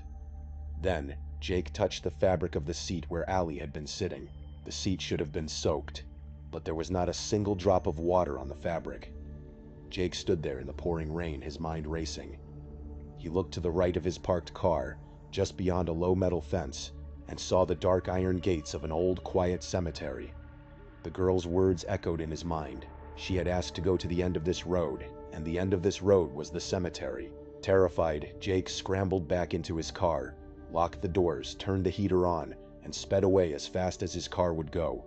He spent the rest of the night shivering in his bed, unable to forget the girl who had vanished. Our final story takes place in Oak Hill, Ohio, during a chilly weekend in mid-October. A group of close friends named Joe, Carl, Cody, and the narrator had a long-standing tradition of visiting haunted attractions every Halloween. That year, they decided to check out a highly rated haunted corn maze. The drive to Oak Hill was quiet, with the dark highway stretched out before them and the cold autumn wind blowing dry leaves across the road. When they finally pulled into the dirt parking lot, They could see the bright floodlights from a distance, surrounded by cars. The air smelled of roasted nuts, mixed with the sound of laughter and distant screams echoing from deep within the cornfield. While waiting in line, they overheard some kids saying how the maze had to shut down the previous year because an actor had actually hurt a customer. The rumor was that an actor in a costume had pushed a visitor, causing them to close for the night. This news added to their nerves, making them feel like the actors here might go above and beyond typical jump scares. Once inside, the maze felt like a normal attraction. Tall corn stalks towered over them, and actors occasionally jumped out to startle them. Speakers blasted spooky sound effects, and Halloween decorations were scattered everywhere. Eventually, they came to a split in the path, with a sign pointing left for safety and right for danger. They decided to split up, with Cody and the narrator taking the left safety path. They expected this path to actually be the scarier one, designed to trick visitors. As they walked, the tall corn stalks blocked out almost all of the ambient light, casting long shadows across the narrow path. The ground was cold and muddy, making their footsteps sound heavy and wet as they moved deeper into the dark, rustling crops. They turned a dark corner and saw an actor standing completely still. The person wore an all-black outfit with a blank white pullover mask that had only 2 eye holes and no mouth or nose. The figure held a pumpkin and slowly walked toward them, gesturing for them to take it. As they drew closer, they noticed the white mask was slightly dirty, with crude stitching around the eye holes. The eyes staring out from behind the fabric looked completely cold and unblinking, making the encounter even more uncomfortable. He spoke in a deep, raspy, disguised voice, whispering for them to take it. They laughed and tried to walk past, but the masked figure stepped into their path, blocking them. He began to follow them closely, repeating the same words over and over. He kept insisting that they take the pumpkin. The joke was starting to feel old, but the man continued to stalk them down the path for over a minute, his tone becoming increasingly aggressive. Finally, the man stopped, glared through his hollow eye holes, and growled that if they did not take it, he would kill them. The narrator did not take the threat seriously in a public attraction, but he wanted the encounter to end, so he took the heavy pumpkin from the man's hands. The pumpkin felt surprisingly heavy and cold in his hands, and a faint, sweet smell of rotting fruit seemed to drift from the top, which was damp to the touch. The masked figure immediately stopped moving, allowing them to walk away. A few minutes later, they reunited with Joe and Carl at the exit path. The friends laughed when they saw the narrator carrying a real pumpkin. As they walked toward the exit, another actor dressed in a zombie costume broke character and approached them. He pointed at the pumpkin and told them visitors were not allowed to take props. The narrator explained that the actor in the white mask had given it to him. The zombie actor looked confused and asked where they had met this person. When the narrator pointed back to the left path, the actor quickly walked away to investigate. When they reached the bright lights of the main exit, the narrator noticed the top of the pumpkin was sliced open. Curious, he grabbed the stem and lifted the lid, expecting a silly prop or candy inside. But what he saw made his stomach turn. Lying at the bottom of the pumpkin was a pile of small, fleshy objects. When the narrator reached in and picked one up, his heart stopped. It was a real severed human finger. There were about 9 other human fingers resting at the bottom. Drawn in black marker on the orange skin of the pumpkin was a pair of eyes and the words, "Always watching," with a smiley face. The group screamed in terror and ran to a young girl working the ticket booth. She called her supervisor, and within minutes, the police arrived and shut the entire corn maze down. Several police cruisers rolled into the parking lot, with their blue lights flashing, casting shadows across the dark fields. The officers spoke in serious tones as they stretched yellow crime scene tape across the main entrance. The police questioned the boys and took the pumpkin for forensic testing. They searched the massive cornfield with dogs, but because the attraction was in a remote area, the mysterious man in the blank mask was never found. To this day, they do not know who the man in the mask was, or whose fingers they had been carrying through that dark maze. Thank you so much for watching. Let me know what you thought of today's episode in the comments. And remember, we have a whole playlist of true crime episodes ready for you to binge right now. Until next time, see ya. We begin our journey in the year 2022 On a quiet Sunday evening along the coast of Northern California, the main subject of our first story was a young man living in the busy Bay Area, specifically in the city of Oakland. He had spent a pleasant weekend visiting his parents up in the remote coastal town of Eureka.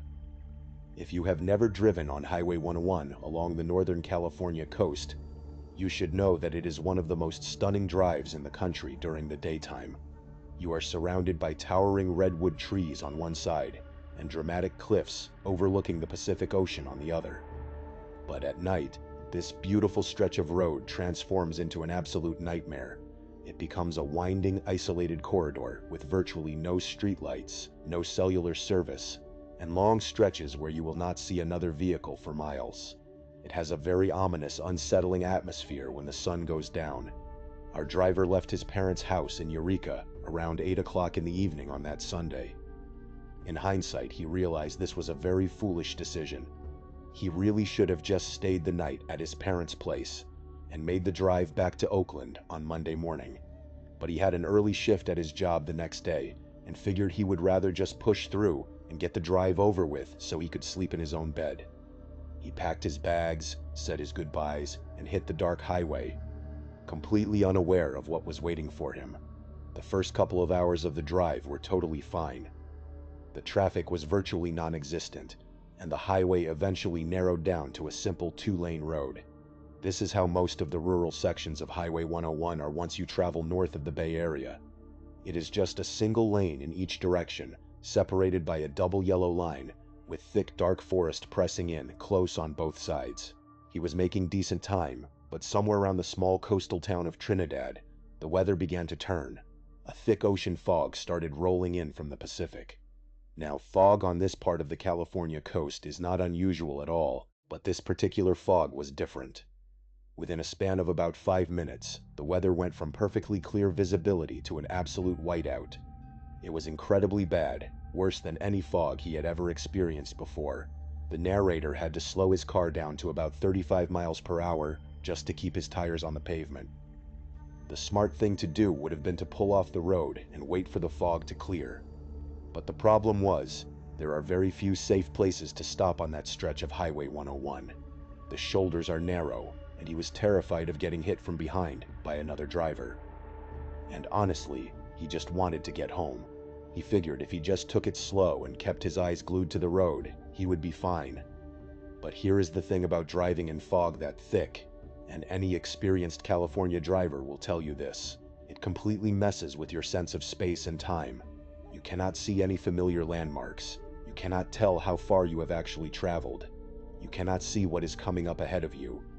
It is deeply disorienting, especially when you are already tired from a long day of driving. After another half hour of crawling through the white mist, the narrator saw a figure standing off the side of the road. He used the word figure because that is genuinely what it looked like at first, just a dark, indistinct shape on the shoulder of the highway, about 50 feet ahead of his car. As he got closer, his headlights cut through the haze, and he could clearly see it was a person. Based on the height, it appeared to be a man, and he was just standing there on the gravel, facing directly toward the road. This was incredibly strange. The man was not walking along the shoulder, and he was not waving his arms to flag down a ride. He did not have a phone in his hands, and there was no broken down vehicle in sight. He was genuinely just standing there, perfectly still in the freezing cold fog. The narrator slowed his car down even more as he passed, genuinely worried that the man might suddenly step out into the path of his vehicle. But the man did not move a muscle. He did not even turn his head to watch the car go by, which was incredibly creepy. The narrator got a good, clear look at the man's face as he crawled past, and there was nothing about his physical appearance that struck him as unusual or threatening. He looked like an ordinary guy. The narrator tried to rationalize the situation as he drove away. He figured the man's car must have broken down somewhere further up the road, and he was just waiting for a tow truck. That would make sense. But the problem was, the narrator had not passed any other cars on the shoulder, and there was absolutely no logical reason for a person to be standing in that exact spot, facing that exact direction, in the middle of a blinding fog. There was nothing there but empty forest. He thought about turning his car around to ask if the man needed help, but a strong gut feeling told him that something about the whole situation was completely wrong. He decided it was not his problem, so he pushed down on the accelerator and kept driving. But then, about 10 minutes later, the narrator saw him again. He was not exaggerating when he recalled this. It was the exact same man. He had the same tall build, the same dark clothes, and the same stiff, unnatural stance on the shoulder of the road. The only difference was that this time, he was standing on the left side of the highway instead of the right. But everything else was identical. The narrator actually said, "What the hell," out loud to himself in the quiet cabin of his car. There was absolutely no way this man could have gotten ahead of him. The narrator was driving the only car on the highway, and there were no cross streets, no shortcuts, and no pedestrian paths through the thick redwood forest. The only possible explanation was that this was a completely different person who just happened to look exactly like the first guy and was standing in the exact same weird way. The narrator did not want to look at him as he passed, but he could not help himself. He had to confirm whether it was actually the same man, and after getting a close look, he was dead certain it was. But this time, the encounter was even more terrifying. As the car drew level with him, the man's head snapped to the side, and he locked eyes directly with the narrator. Seeing his head move so fast and feel those cold eyes on him was incredibly freaky, and the narrator instantly regretted making eye contact. He sped up, pushing his car to 45 miles per hour. He wanted to put as much distance as possible between himself and whatever was happening on that highway. But the fog got even worse after that. He could barely see the painted line in the middle of the road, so he had no choice but to slow back down. His brain was spinning, and he was having trouble thinking straight. He attributed this to a mix of exhaustion, the intense stress of driving in the whiteout, and the bizarre things he had just witnessed. He kept trying to rationalize it, but he could not. His train of thought was suddenly interrupted, though, because not 3 minutes later, his headlights exposed something else ahead. There was another person standing on the highway. But this time, he was not on the shoulder. He was standing directly in the middle of the driving lane, blocking the path. The narrator had no choice but to slam on his brakes and bring the car to a complete stop. This time, the figure was wearing a dark hood that completely covered his face, so the narrator could not see his features, but he had a sickening feeling in his stomach that it was the exact same man. The figure stood there, completely motionless in the high beams. The narrator was paralyzed with fear. They were at a complete standstill, and even though he could not see the man's eyes under the hood, he could feel him staring directly through the windshield. The narrator did not know what to do. In a desperate attempt to get the man to move, he flashed his brights at him a few times. He hoped the intense light would force the man to step aside, or at the very least react. But the figure did not flinch. Terrified, the narrator shifted his car into reverse. He looked in his rearview mirror to ensure the road was clear behind him, and what he saw nearly caused him to faint from terror. There was someone standing directly behind his car, creeping slowly toward his rear bumper. The narrator screamed in panic. He slammed the shifter back into drive. He was completely boxed in, but he refused to stay there and find out what these people wanted. He turned the steering wheel sharply to the right, crossing over into the opposite lane to bypass the hooded man blocking the road. The man did not move as the car surged forward. The narrator thought he had successfully escaped, but just as he got around the figure, something hit the back of his car. It was not a gentle tap. It was a violent, crushing impact. The entire rear end of his car jolted violently to the right, and the loud sound of metal crunching echoed through the cabin. The narrator struggled to maintain control of the steering wheel. He kept his foot pressed firmly on the gas, convinced he had just been hit by another car that had emerged from the fog. He checked his mirrors, expecting to see headlights or the wreckage of another vehicle, but there was nothing behind him. The highway was completely empty. The figures and whatever had hit him had vanished into the white mist. He did not stop to investigate. He drove as fast as he safely could through the blinding fog. By the time he reached the major highway interchange, the thick fog finally began to clear. The air became clear, the visibility returned to normal, and the narrator felt his rapid heartbeat begin to slow down. As the adrenaline subsided, his mind began to play tricks on him. He started to doubt his own senses. He had been driving for nearly 4 hours. He was incredibly sleep-deprived. He had been staring into a hypnotic wall of white fog for what felt like an eternity. He began to convince himself that the entire experience had been a vivid, stress-induced hallucination. It seemed like the only logical explanation. How could a man appear in multiple places? How could a car hit him and then instantly disappear? He decided that his tired brain had simply created the terrifying scenario out of exhaustion. He felt a sense of relief wash over him as he accepted this theory. He just wanted to get home, sleep, and forget about the weird night. But when he finally parked his car in his driveway in Oakland, he walked around to the back of his vehicle. His jaw dropped. The rear bumper was completely destroyed. There was a massive deep dent running almost the entire width of the bumper. The damage was extensive, meaning whatever had struck him had done so with immense force. He stood there in the quiet morning air, staring at the wrecked metal for several minutes. He examined the dent closely. There was absolutely no paint transfer. If he had been hit by another car, there would have been traces of the other vehicle's paint left behind. But the metal was clean, just severely crushed.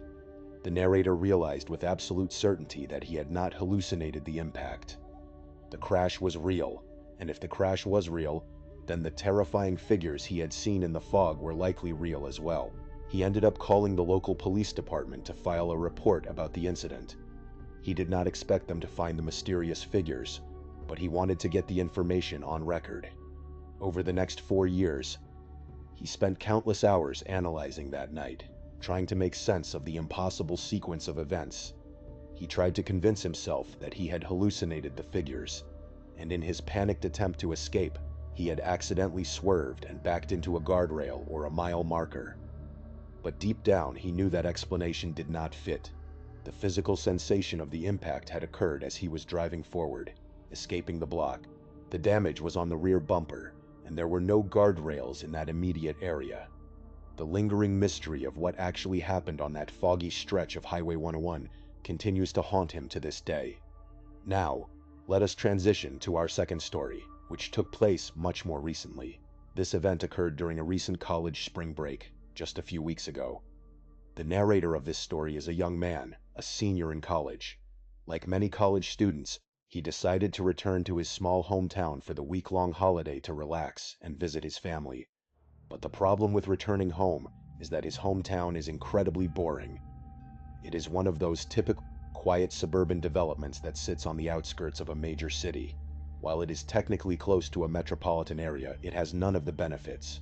There are no bars, no music venues, no coffee shops, and absolutely nothing to do within walking distance. For a college senior who is used to a busy social life and constant activity on campus, the quiet suburb felt like a total ghost town. To make matters worse, none of his old high school friends shared his spring break schedule. He still kept in touch with a small group of about 4 or 5 close friends from his high school days, but their breaks were at different times. Some of them had already completed their spring break earlier in March, while others were still stuck in classes and preparing for exams. This meant the narrator was facing a long, lonely week of absolute nothingness. Additionally, the narrator had recently made a personal decision to improve his health. He was actively trying to cut back on his consumption of nicotine and alcohol. He knew that spending a week with nothing to do in a boring town could easily lead to boredom-induced slipping. He did not want to ruin his progress, so he decided to channel all of his energy into physical fitness. He created a strict daily routine for himself. He would wake up early and lift weights in the morning, and then he would go for a long run in the afternoon. This kept him physically exhausted and prevented him from getting trapped in his own negative thoughts. On a quiet Tuesday afternoon, he decided it was time for his daily run. He remembered a specific running route he used to do frequently when he was on the high school cross-country team. It was a perfect 3-mile loop that started and ended right at his parents' front door. The route was familiar and comforting. The first quarter mile took him through his quiet neighborhood streets. Then the path cut into a beautiful wooded trail that wound through a small patch of local forest. After about 2 miles in the trees, the trail would spit him back out onto the asphalt streets, just a block away from his house. The narrator had run this exact loop hundreds, if not thousands, of times during his high school years. The wooded section was always his favorite part of the run. Running on hard pavement is incredibly tough on your joints and knees, but the dirt path through the trees was soft and forgiving. It was also incredibly peaceful and quiet, which was exactly what he wanted to clear his mind. He stepped out of his house around 5 o'clock in the afternoon. The sun was not scheduled to set for another 2 hours, so he was not worried about running in the dark. But as soon as he crossed the threshold of the front door, he noticed something strange. The fog was incredibly thick. He had lived in this suburban town his entire life, and he had never seen fog like this before. It did not look like normal weather. It looked incredibly surreal, almost like a fake environment from a video game, or one of those stylized low-fidelity music videos online where an animated character studies in a quiet room. Everything beyond 30 or 40 feet was completely swallowed by a dense white haze. The narrator briefly considered calling off the run, but he quickly dismissed the thought. He was an experienced runner, and the trail through the woods was a simple, straight shot. There were no forks in the path, no confusing intersections, and no alternative routes. It was impossible to get lost. He had his digital Garmin watch strapped to his wrist to track his running pace and total distance. He pressed the start button, ran the first quarter mile through the neighborhood, and entered the dark tree line of the forest. Inside the woods, the fog was even more intense. The canopy of the trees blocked out the remaining daylight, making the trail feel dark and atmospheric. The visibility dropped to about 15 feet, but the narrator felt confident. The dirt path was clearly defined under his running shoes. For the first mile and a half, everything went perfectly. He maintained a steady, comfortable pace. He had to run slightly slower than his usual speed because of the limited visibility, but he was making good progress. He checked his watch at the 1 mile mark, and then again at the 1.5 mile mark. Everything seemed normal, but things started to go wrong when he reached the 2.5 mile mark. At this point in the running loop, the narrator knew he should be nearing the exit of the forest. The trail was supposed to curve gently to the left, head up a short, steep hill, and then open up onto the paved neighborhood street. He knew this physical layout like the back of his hand, but when he looked down at his Garmin watch and saw that he had covered 2.5 miles, he looked up and realized he was still deep in the dense woods. The trail was not curving, there was no hill. He was just surrounded by towering trees and thick fog. He tried to stay calm. He reasoned that his GPS watch must be malfunctioning. It was a 4-year-old watch, and the thick tree cover and heavy fog could easily interfere with the satellite signal. He assumed he was simply not as far along the trail as his watch claimed. He kept running, expecting to see the exit at any moment, but then his watch chimed, signaling that he had reached the 3-mile mark. The narrator stopped dead in his tracks. 3 miles was the exact length of the entire loop. At 3 miles, he should have been standing in his parents' driveway. Instead, he was standing in the absolute center of a silent fog-covered forest. The trees pressed in on him from all sides. The narrator was not a paranoid or superstitious person. He knew there had to be a logical explanation. He stood on the damp trail, catching his breath, and tried to analyze his situation. But he could not find a single rational answer. There was only one trail. He had not taken any wrong turns, because there were no other paths to take.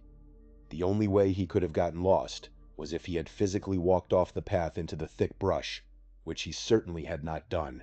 He looked down at his watch again. The display read 3.1 miles, and the distance counter was still actively ticking up, even though he was standing completely still. This confirmed his theory that the GPS was malfunctioning. He had to make a decision. He could either keep running forward and hope the trail eventually ended, or he could turn around and retrace his steps back to the entrance. Retracing his steps seemed like the safest option. If he ran back the way he came, he would eventually reach the neighborhood where he started. He turned around and began to jog back in the opposite direction. The fog was growing thicker by the second. He had to slow his pace to a crawl to avoid tripping over exposed tree roots or stepping off the edge of the path. The silence in the woods was absolute. Suddenly, a sound shattered the quiet. The forest was usually devoid of large animals, so hearing a loud noise was startling, but the sound itself was deeply disturbing. It was unlike anything the narrator had ever heard in his life. It was a deep guttural noise. The best way to describe it was a moan, But that was not entirely accurate. It was lower, more like a mechanical drone. The pitch fluctuated wildly. It would rise up in volume, then dip down low and then swell up again. It sounded remarkably like an emergency siren, but it had an undeniable, chilling human quality to it. It did not sound like someone crying out for help or someone in physical pain. It was a bizarre, rhythmic, wavering sound that felt completely unnatural. Terrified, the narrator began to run faster, but he was already exhausted from running over 4 miles. His muscles were sore, and his lungs were burning. The physical exertion combined with the overwhelming fear made him feel weak. The worst part was that the sound did not fade away. No matter how fast he ran, the strange droning noise stayed at the exact same distance behind him. Whoever or whatever was making that sound was matching his running speed perfectly. He glanced over his shoulder multiple times as he ran, but he could see nothing but a blank wall of white fog. The sound chased him through the dark woods for what felt like hours. It was the most terrifying experience of his young life. Finally, up ahead, the trees began to thin. The narrator burst out of the forest and onto the asphalt street of his neighborhood. He collapsed onto the pavement, gasping for air and feeling nauseous from pure exhaustion. Even outside the safety of the woods, the fog was incredibly dense.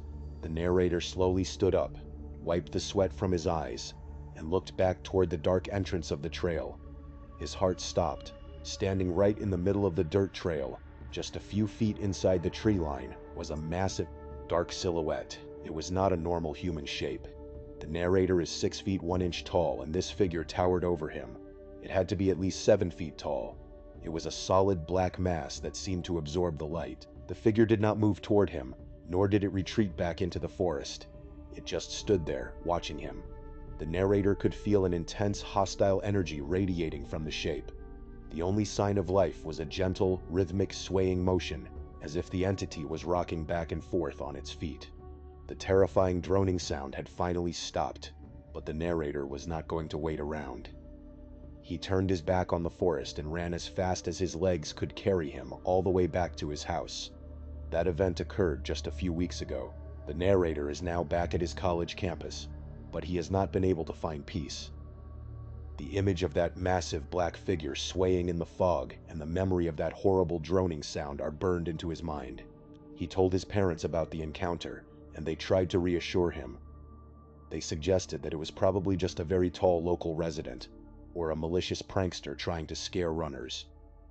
But the narrator does not believe that explanation. No human could have made that bizarre, mechanical droning sound while running at a high speed through a dense forest to keep up with an experienced cross-country athlete. He knows there was something truly unnatural in those woods that night, and he knows he will never get the answers he seeks. Now let us transition to our third and final story. This third story takes us back 6 years to a late September weekend on the rugged coast of Washington State. The narrator and his close friend, Edwin, had been planning a kayaking trip to Willapa Bay for over 2 years. They finally managed to coordinate their schedules and lock in a weekend to make the trip happen. For those who do not know, Willapa Bay is a massive tidal estuary located on the southwest coast of Washington. It stretches for about 25 miles and is famous for its oyster farms, salt marshes, and the sprawling wildlife refuge that surrounds it. On a clear, sunny day, it is one of the most beautiful and peaceful places you can ever visit. But the weekend they chose was far from clear. It is important to understand that neither the narrator nor Edwin were beginners. They had both been paddling kayaks since they were young children. Edwin had actually spent several summers working as a professional kayaking guide during his college years. They were highly experienced watermen who understood safety protocols, navigation, and how to read the water. They were not easily frightened by normal natural phenomena. They launched their kayaks early Saturday morning from a public access point near the small community of Nakota. The coastal fog was incredibly thick that morning, but they were not overly concerned. Usually, the morning fog on the Washington coast burns off by mid-morning once the sun gets higher in the sky. They were fully prepared for the low visibility. They had a reliable GPS unit, a high-quality compass, and all the necessary safety gear. Their plan was simple. They would paddle out toward Long Island, spend some time observing the local bird populations, enjoy a packed lunch on one of the isolated sandbars, and then head back to the launch point before the afternoon tide shifted. The first hour of the paddle was quiet and peaceful. The thick fog muffled all the sounds of the coast, creating a serene, isolated atmosphere. It felt as if they were paddling through a giant cloud of cotton. They could only see about 40 feet in any direction, but they stayed close to one another and checked their compass headings every few minutes to stay on course. But around 9 o'clock in the morning, the peaceful silence was broken. The narrator heard a distinct splashing sound nearby. At first, he assumed the noise was coming from Edwin's kayak. They were paddling close together, with Edwin about 15 feet to his left.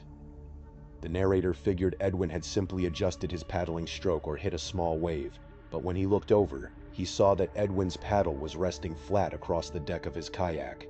Edwin was not moving. Edwin looked at the narrator and asked if he had heard the splash. The narrator nodded his head in confirmation. They both stopped paddling and allowed their kayaks to drift silently in the calm water, straining their ears to listen. The sound came again. It was the unmistakable sound of wooden oars dipping into the water and pulling.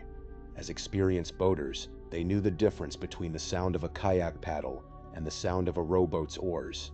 A kayak paddle makes a quick slicing sound as it enters the water, but oars make a heavy rhythmic clanking sound as they turn in the metal oarlocks, followed by a deep hollow splash. The sound was coming from somewhere off to their right, and it was close. The narrator estimated it was no more than 100 feet away, hidden completely by the dense white fog. Edwin tried to downplay the situation. He suggested it was probably just another local boater or an oyster farmer checking on their equipment. This was a reasonable assumption. Willapa Bay is a working bay, and fishermen frequently use small boats to check crab pots or tend to the oyster beds. The fog was thick enough to hide the boat, and sound is known to travel over water in strange ways, making distant noises sound incredibly close. They waited for a minute, expecting the other boater to call out a greeting or emerge from the fog. In low visibility conditions, it is standard boating etiquette to make your presence known to avoid collisions. But the rhythmic rowing sound just continued at a steady, unchanging pace. Edwin cupped his hands around his mouth and shouted a loud hello into the fog. There was no response. The rowing sound did not pause, speed up, or slow down. Whoever was at the oars completely ignored Edwin's call. They resumed paddling, hoping they would either pass the other boat or that the boater would move away. But over the next 20 minutes, a creepy pattern emerged. The sound of the rowing stayed at the exact same distance from them. No matter how fast they paddled or what direction they turned, the steady, rhythmic clanking of the oars remained about 100 feet to their right. The perfect consistency of the rowers' rhythm was almost hypnotic. It was incredibly difficult for a human to maintain such a precise, unchanging tempo for that long, without a single pause or variation. The narrator began to feel a deep sense of dread. They paddled in silence, the tension growing heavier with every stroke. At one point, they decided to alter their course and head east toward the shoreline. As they turned, a sudden pocket of thin air opened up in the fog. For a brief second, the narrator saw a small, dark wooden rowboat sitting in the calm water. He could clearly see the dark silhouette of a person sitting at the oars, facing away from them. But before he could call out, the fog rolled back in, and the boat disappeared from sight. The entire glimpse lasted no more than 3 seconds. The narrator asked Edwin if he had seen the boat, and Edwin confirmed that he had. At this point, the narrator had had enough. He was deeply uncomfortable and wanted to get off the water immediately. There was no obvious threat, but the silent, persistent tracking of the rowboat was incredibly sinister. He began to paddle rapidly toward the shore, and Edwin followed close behind. Navigating the bay in thick fog is incredibly difficult. There are shallow mudflats, shifting sandbars, and dangerous currents that can easily trap a kayak. They had a rough idea of where the shoreline was, but they did not know the exact terrain. The last thing they wanted was to run aground on a mudflat in the middle of the bay, while the mysterious rowboat was still out there. They paddled southeast as fast as they could, their muscles straining against the water. The sound of the oars followed them the entire way. Suddenly, without any warning, the fog began to lift. It did not clear away completely, but the visibility expanded to about 100 yards. The narrator immediately whipped his head to the right.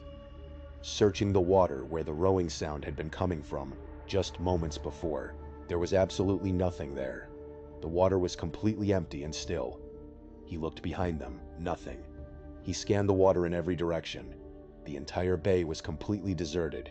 He looked at Edwin and saw the absolute terror in his friend's eyes. The rowing sound had stopped the moment the fog thinned, and the boat had vanished into thin air. 5 minutes later, the dark shoreline came into view. They paddled straight for the beach, not caring about finding a proper landing spot. They hit the shallow water, and the narrator immediately leaped out of his kayak into the freezing, knee-deep water. He dragged his boat onto the sand, relieved to be on solid ground. They stood on the empty beach, catching their breath and staring out at the quiet bay. The fog was continuing to clear, but there were still no other boats in sight. Edwin walked a short distance up the beach to inspect the area, while the narrator secured the kayaks. Suddenly, Edwin called out to the narrator, his voice trembling. He told the narrator to come over and look at something. The narrator hurried over to his friend, and when he saw what Edwin was pointing at, his blood ran cold. There were fresh, wet, barefoot footprints in the sand. The prints emerged directly out of the deep water and led up onto the dry beach. They were incredibly fresh, and water was still actively pooling in the deep heel impressions. But these prints did not just lead onto the beach and stop. They walked up toward the tree line, turned, and followed the shoreline to the left before finally disappearing into the dense coastal forest. The narrator stared at the prints, trying to comprehend what he was seeing. Whoever made those footprints had to have come out of the water just moments before they landed. The narrator suggested following the prints in the opposite direction to see where they originated. Edwin thought he was crazy and demanded that they leave immediately, but the narrator was consumed by a desperate need for answers. After a brief argument, Edwin reluctantly agreed to accompany him. They followed the wet footprints down the beach for about 2 minutes, and then they saw it. About 50 yards down the shoreline, pulled up onto the sand at an angle, was a small, dark wooden rowboat. The wood was wet and almost black, and the heavy wooden oars were resting neatly inside the hull. It was the exact same boat they had seen in the fog. And now it was beached, empty, with a trail of wet footprints leading directly away from it. The narrator began to step toward the boat, but Edwin grabbed his arm with a tight grip. Edwin's face was pale, and he looked terrified. He told the narrator that they were leaving right now. He was not going to negotiate. The realization of what had occurred suddenly hit the narrator. The person in that rowboat had somehow managed to navigate through the thick fog faster than their modern kayaks. He had landed his boat on the beach, walked all the way down the shoreline to the exact spot where they were about to land, and then vanished into the dark woods just as they hit the sand. They had been watched. They turned and ran back to their kayaks, shoved them into the water, and paddled away from that beach as fast as they physically could. They did not look back.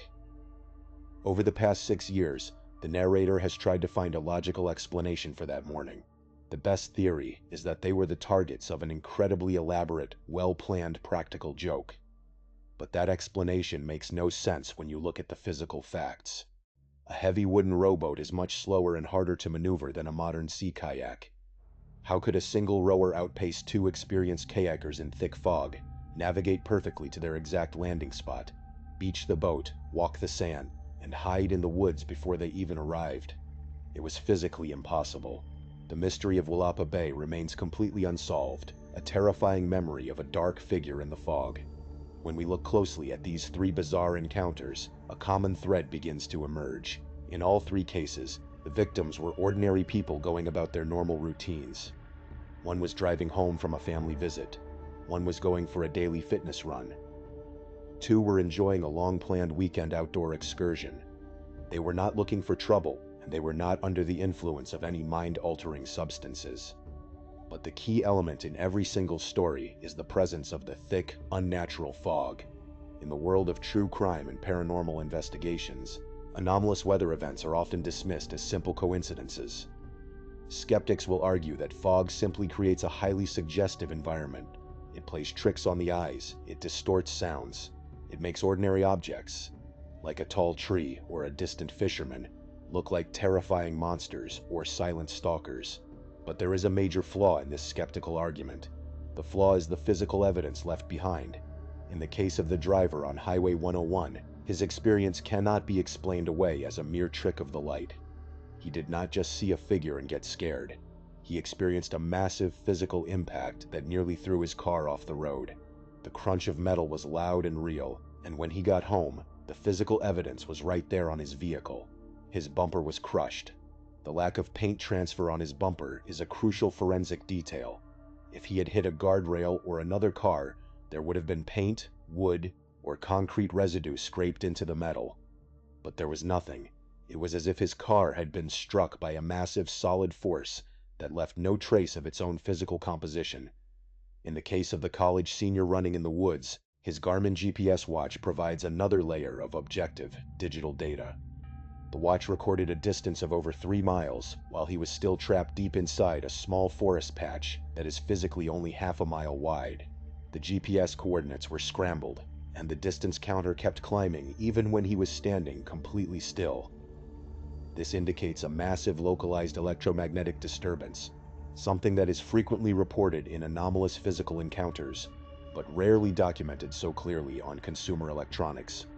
And then there is the physical matching of his speed. The entity in the woods did not just stand there. It ran alongside him, deep in the thick brush where no human could easily run, while maintaining a perfectly synchronized pace and emitting a highly disturbing, mechanical droning sound. And finally, in the case of Willapa Bay, the physical evidence of the wet footprints and the beached rowboat shatters any possibility of a collective hallucination. The narrator and Edwin both saw the footprints. They both saw the water pooling in the sand. They both found the physical rowboat.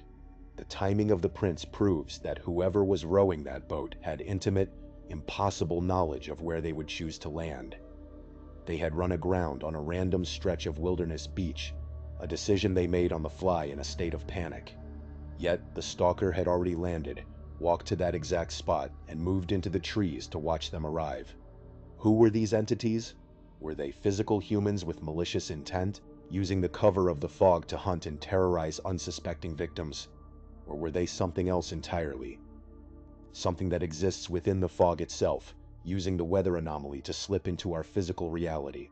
If they were human stalkers, the level of coordination and physical capability they displayed is almost superhuman. The man on Highway 101 would have had to sprint miles through dense, dark redwood forests in the pitch black to appear ahead of a speeding car multiple times, then somehow orchestrate a massive rear-end collision without leaving any vehicular trace.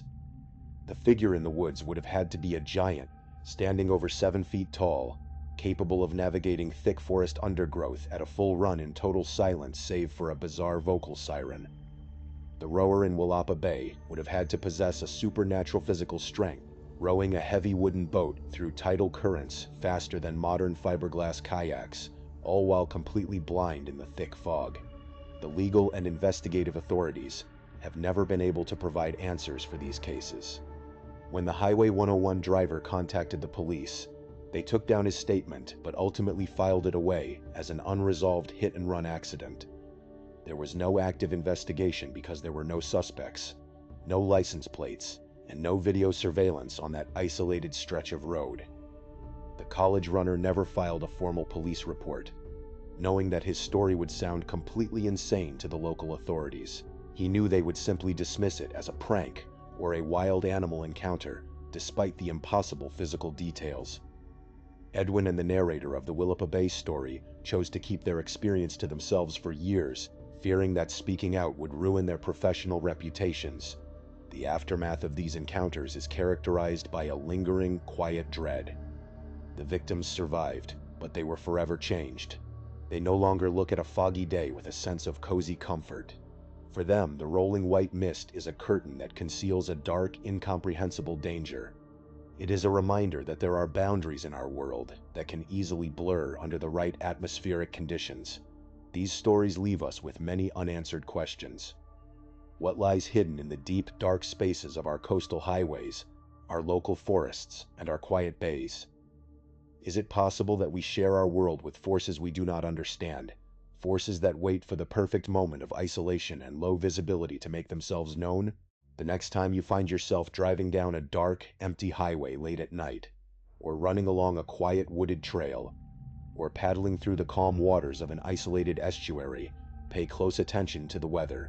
If you see the fog start to roll in, thick and silent, swallowing the landscape around you, do not ignore your instincts. Slow down, stay alert, and whatever you do, do not look too closely into the white haze. You might just see someone standing there, waiting for you. Thank you so much for watching. Let me know what you thought of today's episode in the comments. And remember, we have a whole playlist of true crime episodes ready for you to binge right now. Until next time, see ya. As you are about to hear in the following stories, mental health is not something to be taken lightly, and it is important to stay on top of your mental health. You grow up imagining your life will look a certain way at a certain age, but things do not always work out the way you pictured. Maybe you do not end up in the job you thought you would. Maybe you are feeling stuck, or like everyone else is moving forward while you are just standing still. It can be hard to talk about that, even harder to ask for help. Maybe therapy always feels like something other people did, but then I learned that it is not about having something wrong with you. It is about understanding yourself and finding a healthier way to move forward. That is where today's sponsor, BetterHelp, comes in. BetterHelp matches you with a licensed therapist after a short questionnaire, often in just a couple of days. And if it is not the right fit, you can switch therapist anytime at no extra cost. With over 7,000 reviews and a 4.3 rating on Trustpilot, BetterHelp is a platform you can trust. Go to betterhelp.com/nightmare to get 10% off your first month. The link is also in the description. So, a little backstory. I dated this girl when I was in my senior year of high school. I am 20 now, so it was a couple of years ago, but still pretty fresh in my mind. For privacy's sake, I will not use her real name, so I will refer to her as Grace. Grace and I met through our job, which I now know is never ideal. Before we started dating, though, there were red flags that I simply should not have ignored. For instance, she would come to our place of work for hours just to watch me work, and I would catch her staring at me every once in a while. Besides that, a few months into our relationship, things started getting pretty toxic. I would constantly feel suffocated. I had no time for my hobbies, friends, or even myself. She was the type of girl to ask where I was, who I was with, and what I was doing 24/7. If I didn't answer a phone call, it would end up being 25 missed calls and a ton of text messages that would ultimately turn into a fight, even if I was just using the bathroom.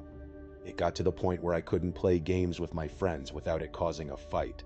So, eventually, we broke up, but not without her doing everything in her power to convince me to come back. She would wait outside my place of work for me to get off, and when I would walk outside, she would follow me to my car, block me from getting in, and try to reason with me. I got sick of it. One night she came and wanted to talk, so I decided to talk with her, not really knowing what else to do. Grace was also trying to sue me for something extremely petty that I would rather not get into, and would use this as a scare tactic to make me talk to her. So anyway, I sat down in her car. She was saying the same old stuff I had heard hundreds of times.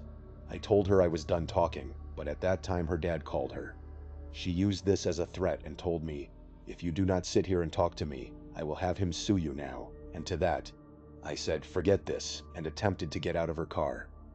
The door was locked though, so as I was unlocking it, she grabbed hold of my arm and dug her nails into my skin. I looked at her and was genuinely shocked because she had only been verbally abusive before, never physical. I had also never seen that look on her face. It was pure malice, and I won't lie, I was pretty unnerved. I myself am a pretty tall guy, and she was very small, so I knew I could overpower her if I had to. I swung her door open and tried to step away, but she was holding me extremely tight. I told her to let me go, but she wouldn't budge. I kept pulling on my arm trying to get away, but she would not move an inch. At this point, my skin was starting to peel, so I made a judgment call and pulled her toward me onto the passenger seat, which gave me enough time to get away and into my car. I drove home faster than I ever have, and I really wish I could say it ended there, but of course it doesn't. Unfortunately for me, Grace and I are practically neighbors, and she lives a couple blocks away. That night while I was playing video games, I heard a car outside, but I kind of chalked it up to my game as I remember playing Grand Theft Auto 5 that night. I had also smoked a bit of weed, so I figured that would have made the car noises louder. A little bit of time passed, and as I was playing, I heard a tap on my window. I thought I was being paranoid, as weed can tend to make me a little on edge sometimes, especially after what had happened. But that thought quickly faded after I heard another tap and a female voice saying my name. I knew it was Grace, and I started to panic. My window doesn't have the best blinds, so I knew she could see me. I didn't want to open my window because at this point I knew she could be potentially dangerous. I pretended not to hear her, hoping that she would go away. But of course she didn't, because after a minute or two, she started banging on my window. Her tone changed from soft and apologetic to more aggressive and angry. I couldn't make out much of what she was saying, but it was something along the lines of, "You can't do this to me, you're an asshole." That sort of deal. I had to do something.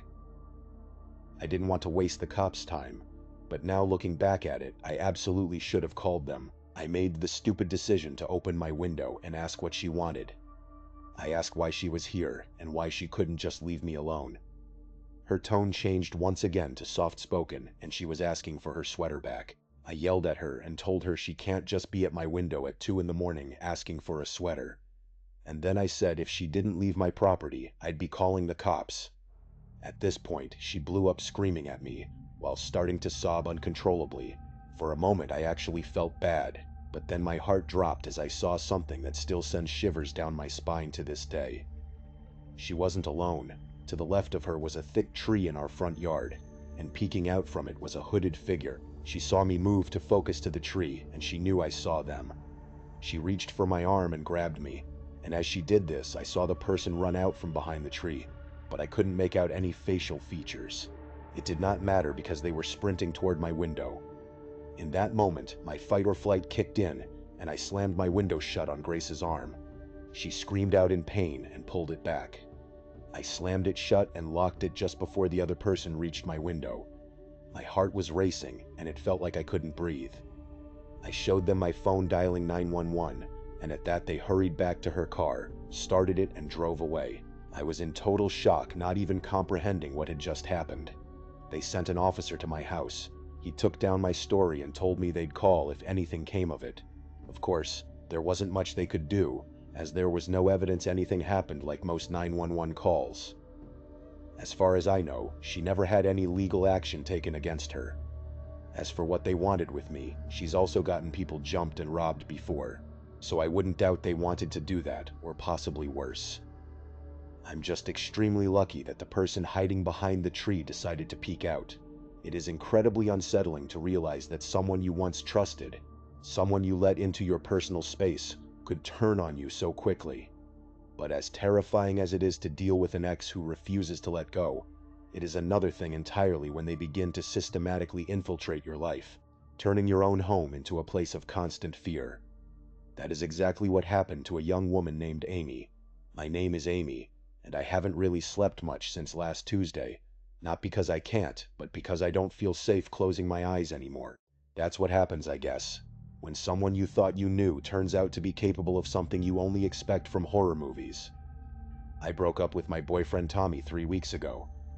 It wasn't dramatic, at least not at first. We'd been dating for just under a year. In the beginning, he was sweet. He was overly attentive and always texting and calling like any partner wants. At first, it felt like real love, the kind you think you're lucky to have. But over time, it turned possessive. He'd get upset if I took too long to reply. He'd ask weird questions like who I'd smiled at that day, or if I'd seen any guys looking at me.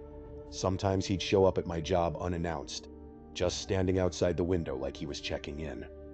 He even showed up to the bars I was at with friends if I was having a girls' night out, and then forced me to come home with him.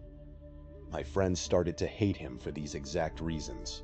He never trusted me, but I didn't end it until he started asking if I'd ever consider putting a tracker on my phone to keep each other safe. Not to start sharing each other's locations, but to literally put a tracker on my phone. That was the last straw for me. I told him it was over, and in response he cried at first, but then he went silent. I remember hanging up on our last call with this strange tightness in my chest, like I was waiting for the other shoe to drop. For a little while things were quiet. I blocked his number and tried to move on. I started going back to the gym, cooking real meals, just trying to feel normal again. But about a week after the breakup, I started getting strange messages. Not from Tommy, or at least not directly, but from random numbers with no name or context. They were short, usually just a vague single sentence. I didn't reply to any of them. That's a surefire way to get a spam number to know to keep harassing you. I just blocked each number as it came. I didn't tell my friends. I told myself it was probably a scam or some spam bot, because I've always gotten spam texts. But then things moved beyond just random texts. One night, I was in bed and had to get up to use the bathroom. I went into the hallway outside my bedroom, and before entering the bathroom, I thought I heard a soft noise come from downstairs in the foyer. I'm not the type of person to go check on a noise. I get scared in the dark, hence why I always like being in a relationship so I don't have to stay alone all the time. I didn't go down to check it. I convinced myself it was just a radiator clicking or something. I've lived in this apartment for almost 2 years, and most of that time was spent living with my ex, George, and then Tommy the remainder of that time, but hardly ever alone.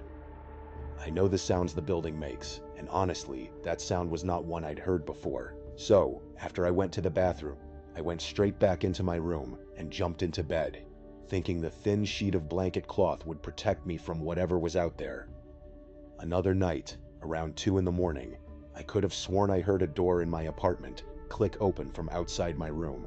That was the sound that woke me up, so I wasn't 100% sure of it. It could have been part of my dream, maybe. Still, my heart was racing. I texted my family group chat with my siblings, and my parents just saying, "I keep hearing noises every night, and I am getting scared." Of course, they were all asleep though, so I eventually went back to sleep. That weekend, I came home from visiting my sister and immediately felt like something was off the second I walked inside. Nothing was missing or broken, but I felt like maybe doors were left open at angles that they weren't left before. It may sound far-fetched, but it is not. I have a habit of leaving doors closed or near closed when I leave my apartment. All the doors were basically fully open in the entire apartment. There was no draft at all. I keep the air conditioning on most of the time. I walked through the apartment slowly, checking each room. My stomach dropped when I saw that the hallway closet was slightly open. Now I knew something was wrong. I always leave that closet door closed. There is no reason to leave it open, and plus the door tends to swing out if I do leave it open. I stared at it for what felt like a full minute before I approached. When I pulled it fully open, nothing was there. Just coats and shoes, same as usual. That night, I pushed a chair under my bedroom door and slept with a knife under my pillow. I kept the bedside lamp on. I must have dozed off at some point, because I woke up to the sound of something moving, just a soft shuffle. I sat up slightly, confused, and then I realized the light was now off and the room was dark. I looked toward the door. I could see it was open, but I had wedged a chair under it. How could it be wide open? At first, I thought maybe I dreamed wedging the chair and leaving on the light, or maybe I'd gotten up in my sleep, but I quickly found out how wrong I was. I saw something at the foot of my bed in the dark. I swear I couldn't tell what it was. It was just some black mass in the dark. But when I finally started realizing that what I was looking at was the top half of someone's head, it was too late because I felt 2 hands start caressing my feet, and I completely lost it.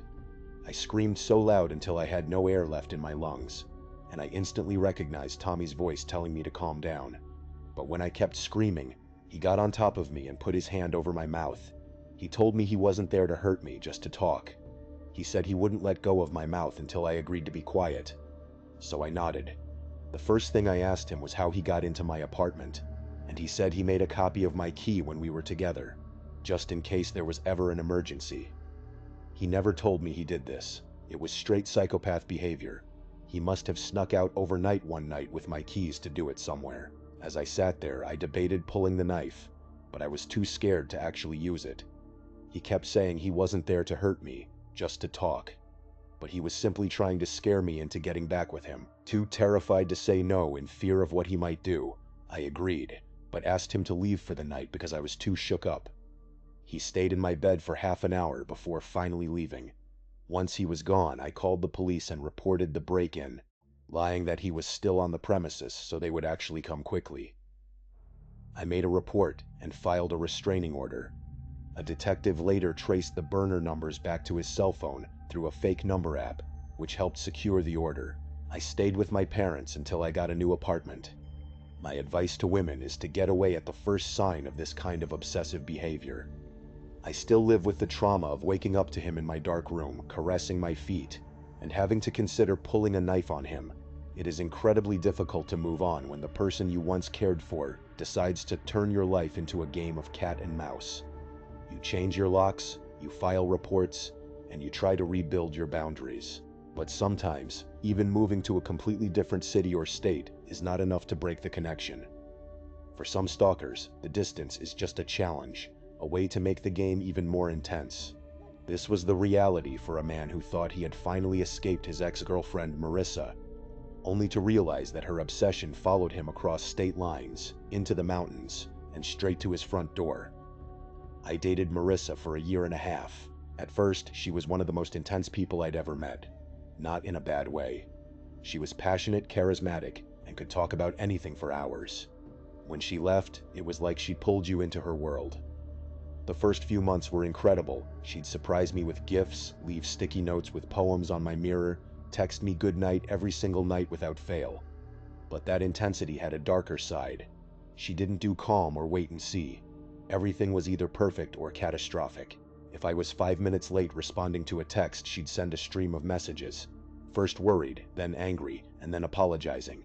It got worse slowly, almost invisibly. She once accused me of cheating because I liked an Instagram post from a girl I hadn't spoken to since high school. And when I told her that something she did made me uncomfortable, she would shut down completely. I do not mean just get quiet. I mean, she would sit in my apartment for hours staring at the wall, just refusing to leave until I told her everything was fine. The first time she showed up at my office unannounced was 6 months in. She brought coffee and acted like it was cute, like we were some television couple. I laughed it off, but the second time was because I hadn't answered her call. She stayed parked outside in the lot until I came down. She'd been crying. I told her it wasn't okay, and she just smiled and said, "You do the same for me, right?" I didn't have an answer for that. I kept making excuses for her. Trauma, abandonment issues, childhood stuff. I thought if I just proved I wasn't going to leave, she'd calm down. Instead, the more I gave, the more she needed. Eventually, I reached my limit. I told her it had to end. She didn't yell or cry. She just stared at me in silence for what felt like minutes. Then she nodded and said, "You think it is over for you, but it is not over for me." I remember how cold that made me feel, like it wasn't even a threat, just a fact. I blocked her on everything that same night, and I changed my number. I even asked my building manager if I could get a different unit. For a few weeks, I thought it worked. Then the letters started showing up. The letters had no stamps or return addresses, just my name handwritten on the envelope, usually left between my door and the frame. I held on to some of these notes. The first one was kind of nostalgic. It said, "I miss waking up to you. I still sleep on the side of the bed where you used to lay." The second one got stranger. It said, "You always check the door 3 times before you go to bed. You probably do not even notice it, but I do." The third letter was the one that made me pack a suitcase. It said, "You wore your blue hoodie Monday, the one with the hole in the sleeve. You should sew that up before it gets worse." That was the same hoodie I wore when I went to pick up groceries that day at a store across town in the pouring rain.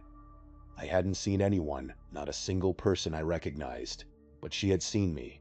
I knew then that moving across the city would not be enough. I found a job in Denver, a good one. I did not tell anyone except my brother and immediate family. I left no forwarding address. I even created a new email for the job, and I didn't link any personal info. I went completely dark. I even got a P.O. box under a false name. I thought that would be enough, and for a while it was. Many months passed and I slept soundly. I started dating again. Nothing serious, just drinks and movies, but I was laughing again. I felt like a person. Then one Saturday I opened my P.O. box and found an envelope. Just my name again. No stamp or return address. Inside was a Polaroid. It was of me walking my apartment building, taken from behind. My earbuds were in, and I had a coffee in one hand. It was cold out. You could see snow on the sidewalk and the mountains in the background. I checked the back, and written in red ink it said, "Your shoulders slouch when you're tired." I did not wait. I moved again faster this time. I paid cash for a rental in a different part of town, smaller building and fewer tenants. I switched jobs once again and told my boss I had family stuff and had to go fully remote. I got a rescue dog who was big and loud, a big German Shepherd mix to try and keep me sane. I deleted mostly everything online, and I had no apps or social media. I went gray for almost a year and heard nothing. No letters or pictures anymore. I let myself believe she was finally gone until the post-it note.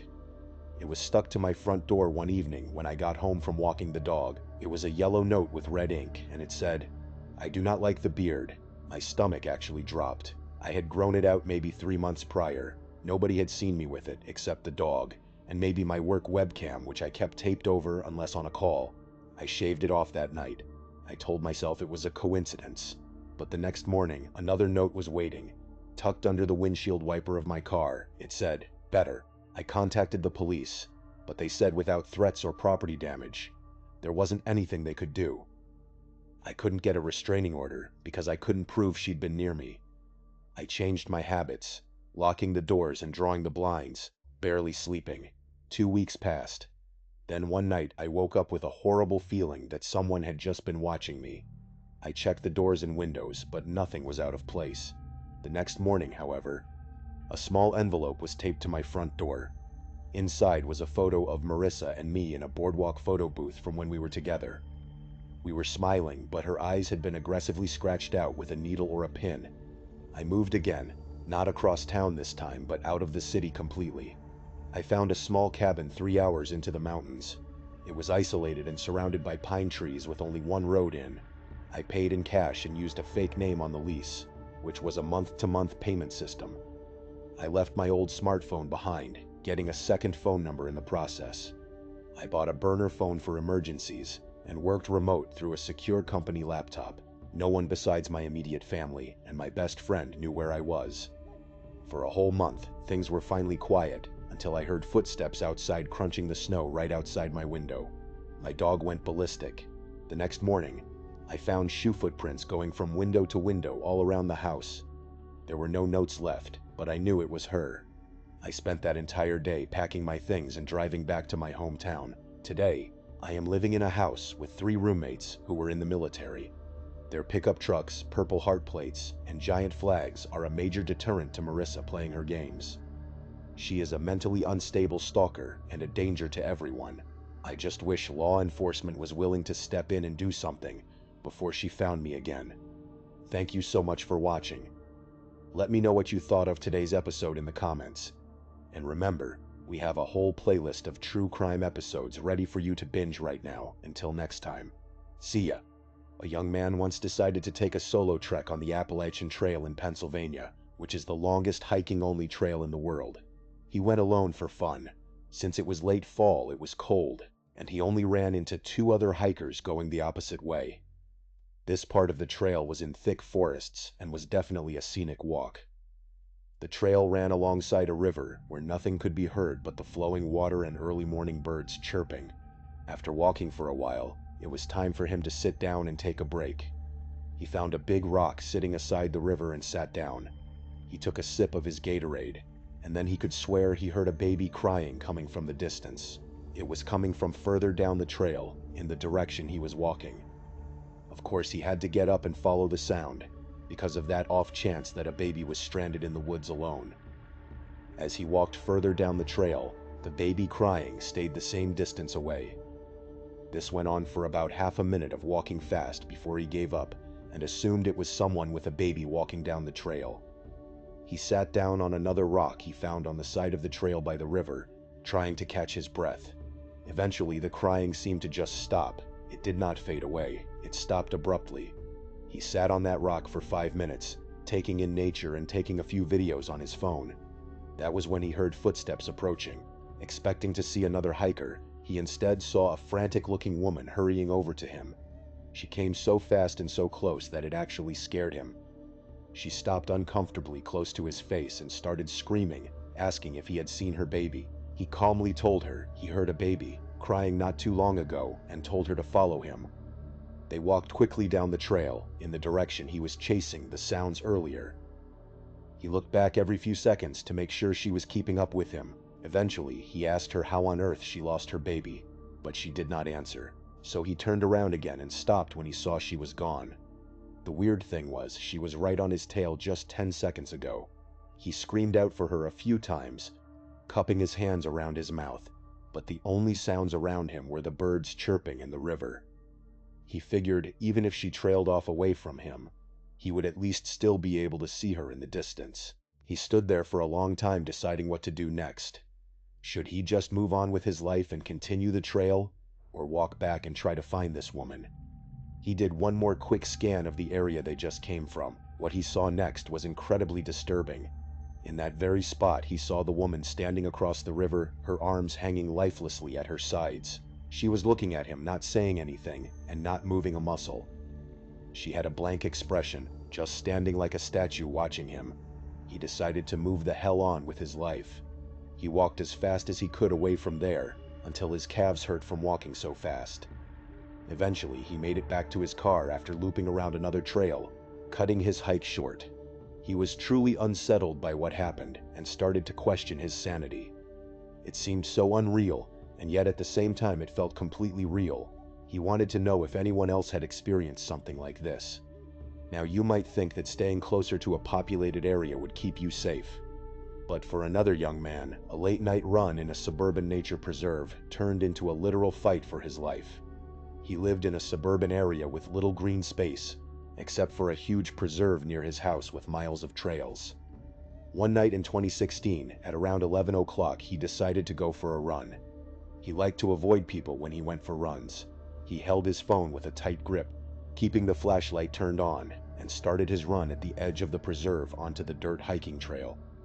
He felt like he had more energy running at night, although it was hard to describe why.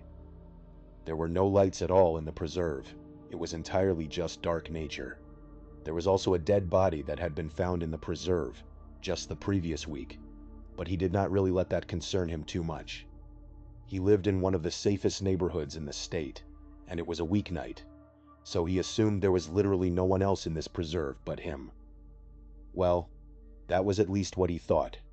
He ran for about 10 minutes before his legs grew heavy and his muscles began to burn because he used to be quite out of shape back then. He had to stop to catch his breath, so he sat down on the first bench he found. He had to admit it was creepy as hell being in a pitch-black preserve like that all alone. It felt exactly the same as being alone in the middle of a forest. There were weird sounds coming from all around, and to be quite honest, it was scaring him. Of course, he assumed most of them were just animals. But then he heard leaves and sticks crunching nearby. He figured it was a raccoon or a fox. But anyone's worst nightmare came true when he noticed something tall hiding behind one of the trees. He could not quite tell what it was because an iPhone flashlight is only so bright.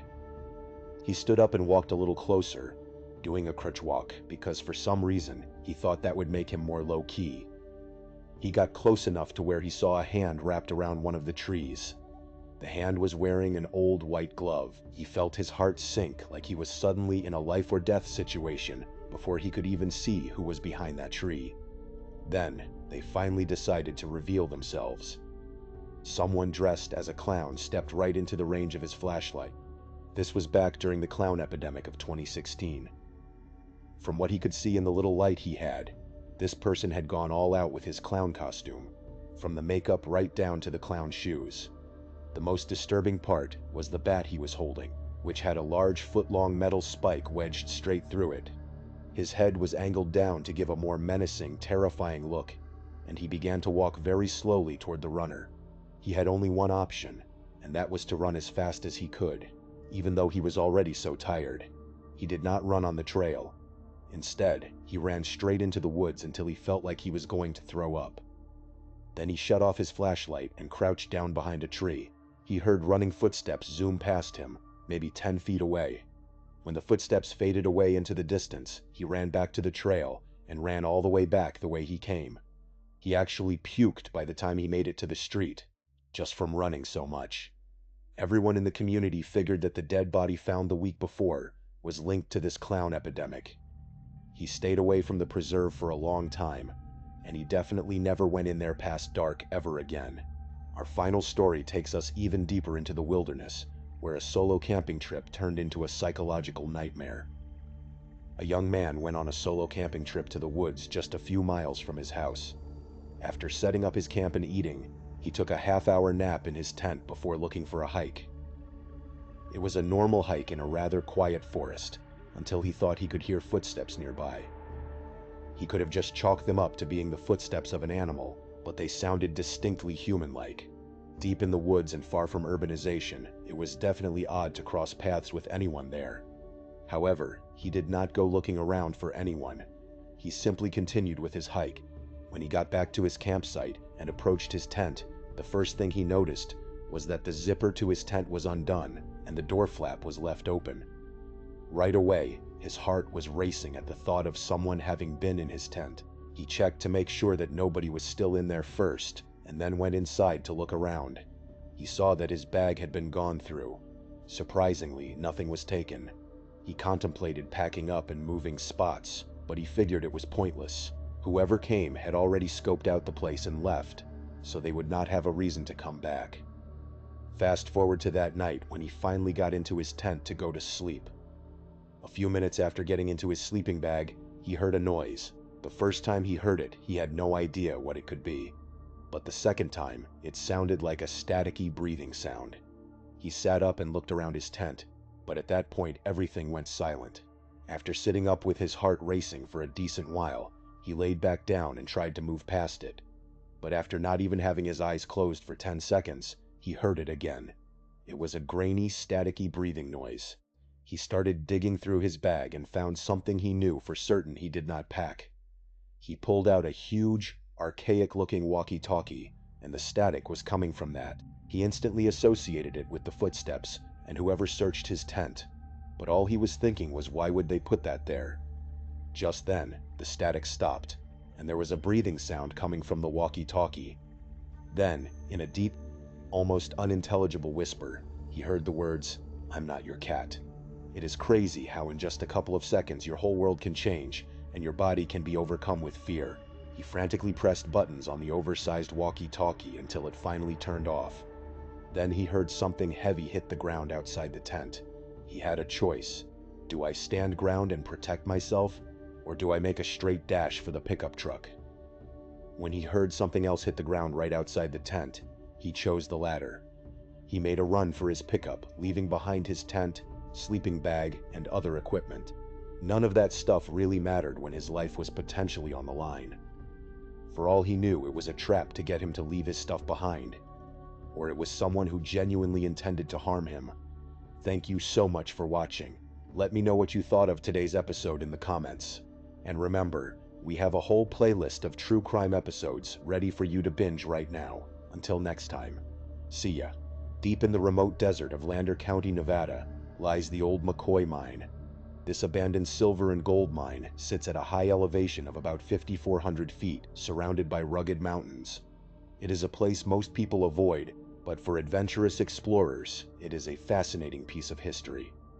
A YouTuber named Connor Kelly decided to check it out. He and 3 friends rode their motorbikes up the steep, rocky paths until they reached the dark entrance. At first, everything seemed normal. It looked like any other abandoned shaft. They parked their bikes, turned on their flashlights, and stepped into the cool, dark tunnels.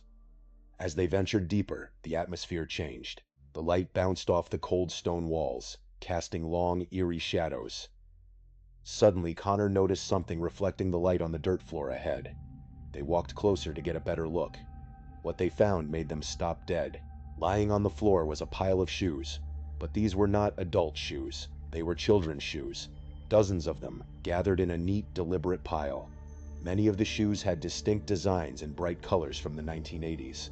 Even worse, scattered throughout the pile were actual bones. Connor shone his light further down and saw the skeletal remains of an animal, possibly a coyote or a deer. While the animal bones could be explained by the cave being a feeding ground, the neat pile of children's shoes was much harder to explain. Why would someone carry a large collection of children's shoes deep into an abandoned mine and pile them up like that? Connor and his friends felt incredibly uneasy after making this discovery. They contacted the local police to report the discovery, but the authorities did not seem to take the matter seriously. This left the group with many unanswered questions. Some suggested it was an elaborate prank, but carrying that many vintage shoes deep into a remote cave seems like too much effort. A much darker theory suggests a sinister parallel. In the early 1900s, in Walled Lake, Michigan, a man murdered children and threw their tiny shoes into a tree near his home.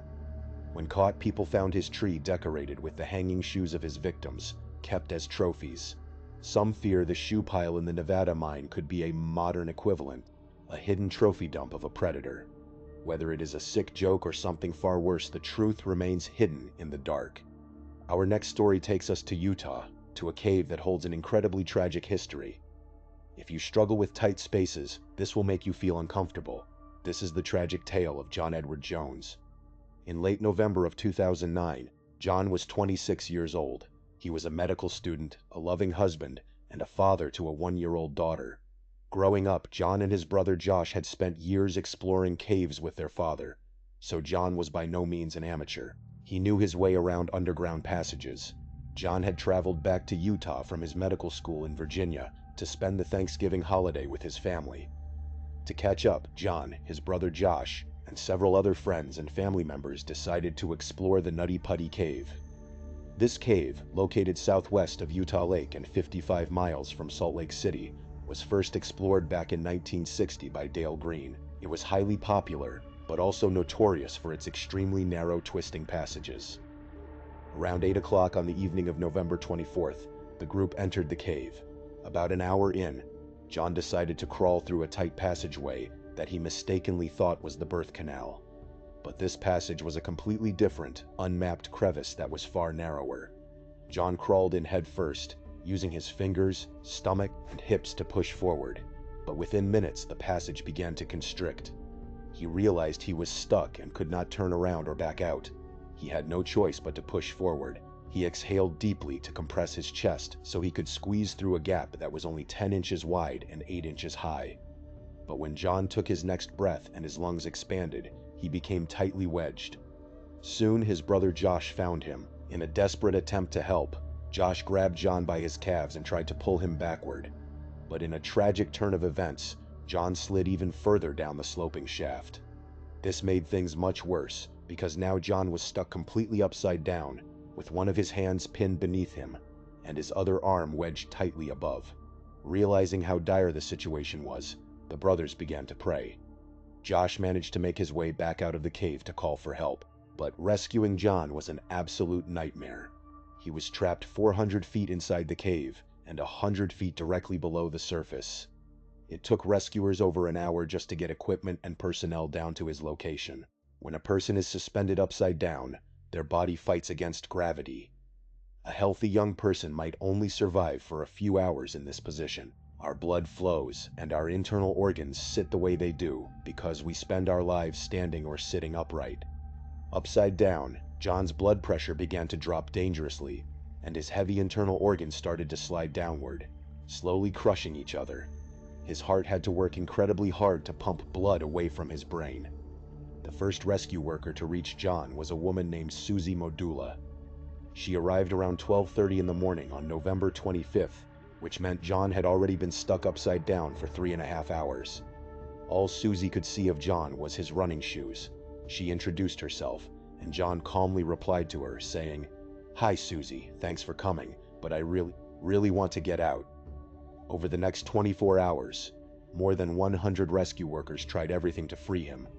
Their best plan was to set up a system of pulleys and ropes anchored to the cave walls. They tied a rope around John's legs and connected it to the pulleys. When they pulled, the pressure made John scream out in pain. Still, they kept trying. Finally, they were ready for a coordinated pull, but suddenly one of the key pulleys failed. Rescuers believed the anchor holding the pulley to the cave wall tore out. The whole rope system collapsed, and they were back to square one. With the rescue system shattered and no other plans left, there was nothing they could do. John had been upside down for over 27 hours. His heart simply could not take the extreme strain any longer. Shortly after midnight on the night of November 25th, John was pronounced dead of cardiac arrest. 1 week later, the decision was made to seal the Nutty Putty Cave permanently with concrete to prevent any future tragedies. And perhaps the most haunting detail of all is that they were never able to recover John's body. To this day, his remains lie deep inside the cave, sealed away forever. Now, let us move to Oregon to look at a cave that is incredibly strange, not because of a tragedy, but because of what lies inside it. A YouTuber named Water Skipper uploaded a video of his exploration of Malheur Cave. From the outside, it looks like a normal cave opening in the desert. But when you walk inside and your eyes adjust to the darkness, you are greeted by a bizarre sight. On both sides of the cave walls, there are rows of wooden bleachers. It looks like an underground sports arena or a theater. Naturally, anyone seeing this would wonder what on earth bleachers are doing deep inside a dark cave. It looks like the perfect setting for some kind of secret underground cult or bizarre ritual. But the truth, while still fascinating, is a bit more grounded. The cave is actually owned by the Masonic Lodge of Burns, Oregon. For many decades, this Freemason group used the cave as a private meeting place. They would clean the cave, maintain the wooden bleachers, and hold their official lodge meetings deep underground. But because the public was kept out and the meetings were private, wild rumors and conspiracy theories inevitably began to spread. People claimed the Masons were performing sinister rituals, and some even believed the cave was used for devil worship. Because of constant issues with vandalism, spray paint graffiti, and people breaking in, local Masons decided to install a heavy steel gate at the cave entrance in 2019, closing it to the public for good. Finally, we have the chilling story of Kenny Veach, a YouTuber and experienced hiker who went missing in 2014 under highly mysterious circumstances. Kenny was known for taking solo hikes deep into the Nevada desert. On one of his journeys, he stumbled upon a cave that he nicknamed the M Cave because of its shape. This cave was located about 6 miles south of a top-secret military facility. As Kenny approached the entrance of this cave, he experienced something deeply unsettling.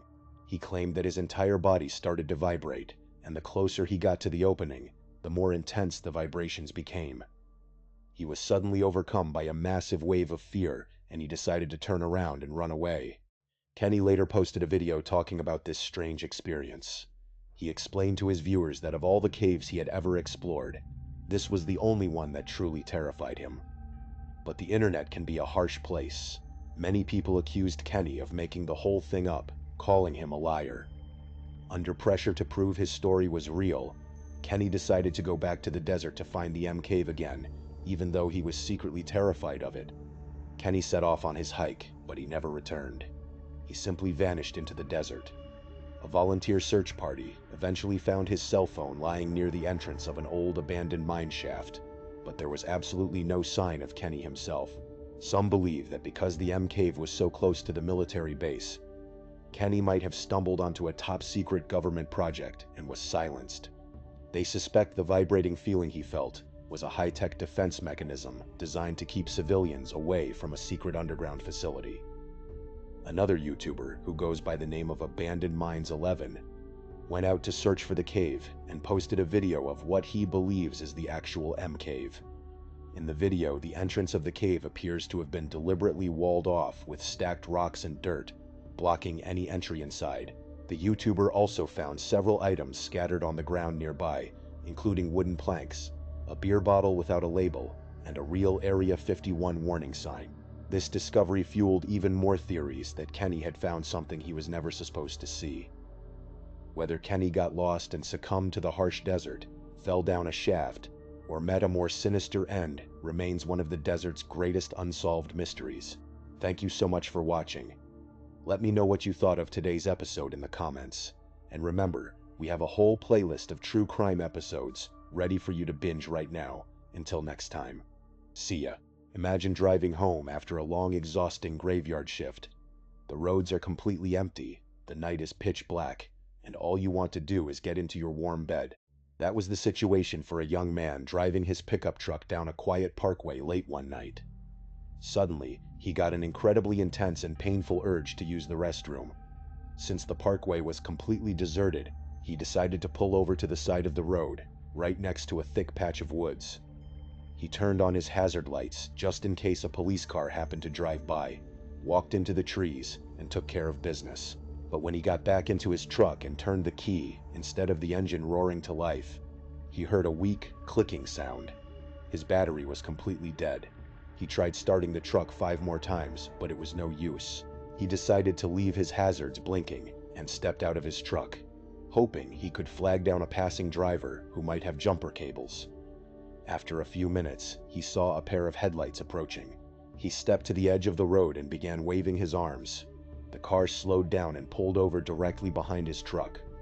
He walked toward the car, but as he did, both front doors opened, and two very large, imposing men stepped out. He stopped in his tracks.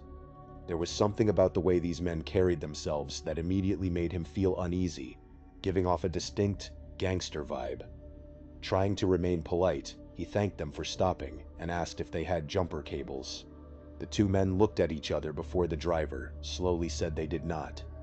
The passenger then asked if he was stuck, and he explained his battery had died. The driver told him to give him a second and said he would call one of his boys to come help. He did not like the sound of that at all. The driver got back into his car to make the call, and he quickly got back into his own truck. Sitting in his cab, the sense of danger grew. He pulled out his phone and called his older brother.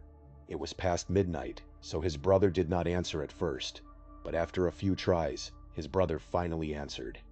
He quickly explained that he was stuck in an emergency on the parkway and desperately needed him to bring jumper cables.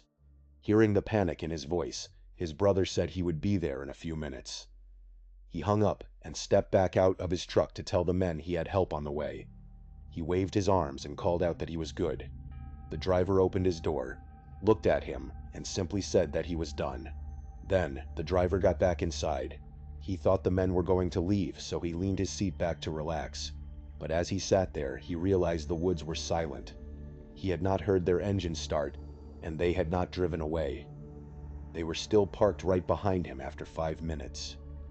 Terrified, he called his brother again, telling him to floor it and bring some weapons because he was about to be jumped. His brother said he had his baseball bat ready. Just then, another set of headlights appeared, pulling up behind the first car. He got out of his truck, hoping it was his brother, but as the doors of the new car opened, he realized it was not. The driver of the first car got out and greeted the new arrivals. Several men were now standing in the road, with no jumper cables in sight, slowly walking toward his truck. Suddenly, the familiar headlights of his brother's Mustang came zooming down the parkway, pulling up right in front of his truck. His brother jumped out holding a wooden baseball bat and tossed a second bat to him. His brother stood his ground, shouting that they did not want trouble and that the men needed to move along. The group of men backed up slightly, but as he looked closely at the first car, he realized the original passenger was gone. He whispered to his brother to watch out because one of the men was missing. His brother popped his hood and quickly connected the jumper cables to the truck battery. All the while, they kept watch. Suddenly, his brother softly called his name and tilted his head toward the woods. He looked over and saw the missing passenger hiding in the thick brush, crouching down for a surprise attack. His brother told him to try the ignition. He turned the key, and the engine finally started. He jumped back out to stand guard while his brother unplugged the cables. They quickly whispered their escape plan to each other. The moment they got into their respective vehicles, his brother would throw his Mustang into reverse to clear the lane, and he would slam his foot on the gas to pull out onto the road. They shut their hoods, ran to their vehicles, and immediately stepped on the gas. His brother floored it in reverse, and as soon as there was enough space, he slammed his foot down on the gas pedal. But just as he pulled out, a massive crash shattered his back window. A heavy brick had been thrown through, landing on his dash. Immediately after, gunshots filled the air, shattering the remaining glass. He ducked down low and managed to speed away unharmed. They drove straight home and woke up their 65-year-old father, who was absolutely certain they had run into a local gang. He warned them never to take that specific parkway at night again. He could only guess the men had intended to rob him blind, and they had not taken kindly to having baseball bats waved in their faces. Our second story takes us deep into the wilderness, where a seasoned camper named David found himself in a situation that no amount of outdoor experience could prepare him for. David had spent most of his life camping, often preferring to go entirely on his own. He loved the peace of the deep woods, and he knew all the safety protocols for dealing with wildlife and weather. But on one particular solo trip, he learned that the most dangerous predators in the forest do not always walk on four legs. David had set up his campsite next to a small, gently flowing river. It was late at night, and his campfire was down to its final glowing embers. David was zipped up inside his sleeping bag, listening to the soothing sound of the rushing water as he drifted off to sleep. But just as he was about to lose consciousness, he heard a sound that made his eyes snap open. It was the distinct sound of a dry branch snapping in the distance. He lay perfectly still, listening intently. A few moments later, he heard another snap, followed by the rustling of dry leaves on the forest floor. Something was moving out there, and it seemed to be circling his tent. At first, David tried to rationalize the sounds. He wondered if it could be a bear or a large deer, but the footsteps did not feel heavy enough to belong to a bear. Furthermore, wild animals are typically deterred by a campfire, yet these footsteps were getting closer, continuously circling the thin walls of his tent. David decided to remain completely silent, hoping that whatever it was would lose interest and wander away. But the footsteps did not stop. They kept pacing around the perimeter of his camp, moving slow and deliberate, unable to take the suspense. David sat up. He decided to let whatever was out there know that the tent was occupied. He took a deep breath and called out a loud hello. The moment the word left his mouth, the footsteps stopped. The silence that followed was heavy and suffocating. David waited, but there was no response. He decided he needed to see what he was dealing with. He carefully unzipped the door of his tent and crawled out. The campfire was almost completely out, casting only a faint glow. As he stood up, he heard the footsteps start again, but this time they were much softer and more cautious. David stared into the pitch-black woods, trying to focus eyes. He looked in the direction of the soft rustling sounds. Then he saw it. For just a fraction of a second, a bright light illuminated a small patch of the dark woods. It was undeniably the bright blue glow of a smartphone screen. The light turned on, casting a faint glow on the surrounding trees, and then was instantly switched off. David felt his blood run cold. There was a human being standing in the dark woods, just yards away from his tent, watching him in silence. He had called out to them, and they had refused to answer. David knew that his safety was seriously compromised. Fortunately, he had a license to carry a concealed firearm, and he always brought his handgun with him on camping trips. He reached into his pack, pulled out his gun, and began packing up his gear as fast as his hands could move. The fear he felt was overwhelming. Every few seconds, he found himself spinning around, aiming his flashlight into the trees to make sure no one was sneaking up behind him. The soft footsteps in the woods continued to hover just beyond the reach of his flashlight's beam. Once he had stuffed his sleeping bag and his tent into their respective bags, David did not even try to hide the fact that he was sprinting as fast as his legs could carry him toward his car, which was parked in a small, isolated dirt lot not far away. He threw his gear into the back seat, scrambled into the driver's seat, and immediately locked all the doors first thing. He let out a long breath, turned the key, and the engine started up. He shifted the car into drive and pressed the gas pedal to flee. But the moment the car began to move, the vehicle began to wobble and shake violently, accompanied by a terrible grinding noise. David immediately stopped. The low tire pressure alert came on for all 4 tires. He knew then that all 4 tires had been slashed by someone.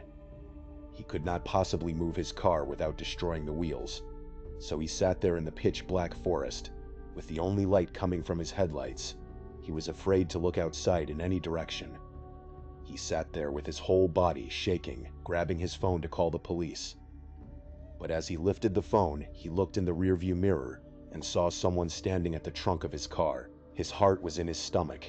He grabbed the handgun, opened the door, and stepped out with aggression. He aimed the gun at the person standing at the back of his car, who raised his hands in the air. He screamed at him to get away from his car. The man backed away into the woods. David got back inside, called the police, and waited. A state trooper and a tow truck arrived 20 minutes later, and David finally felt safe. Our third and final story involves a young man named Alex, who drove an old Buick with a faulty gas gauge. The gauge was notoriously off. Sometimes, Alex would fill the tank completely, and the needle would still hover around empty. Other times, the tank was running low, but the needle would sit around full. The needle seemed to decide when it wanted to work, so Alex had to estimate how much fuel he actually had left, based on how long it had been since his last fill-up. One night, after coming back from a vacation and not driving for a week, Alex had forgotten how long it had been since he had filled up the tank. While driving down a quiet road in an even quieter town, the car suddenly ran out of gas. He rolled to a stop, realizing he was completely stuck.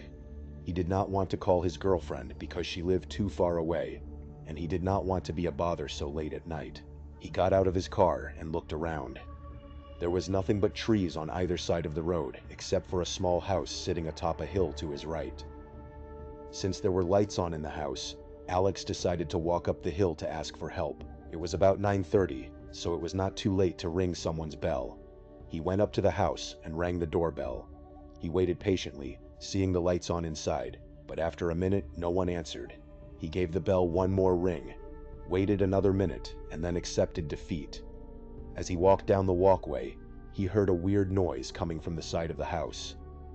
It sounded like the moaning and distressed breathing of someone in pain, coming from behind a line of bushes.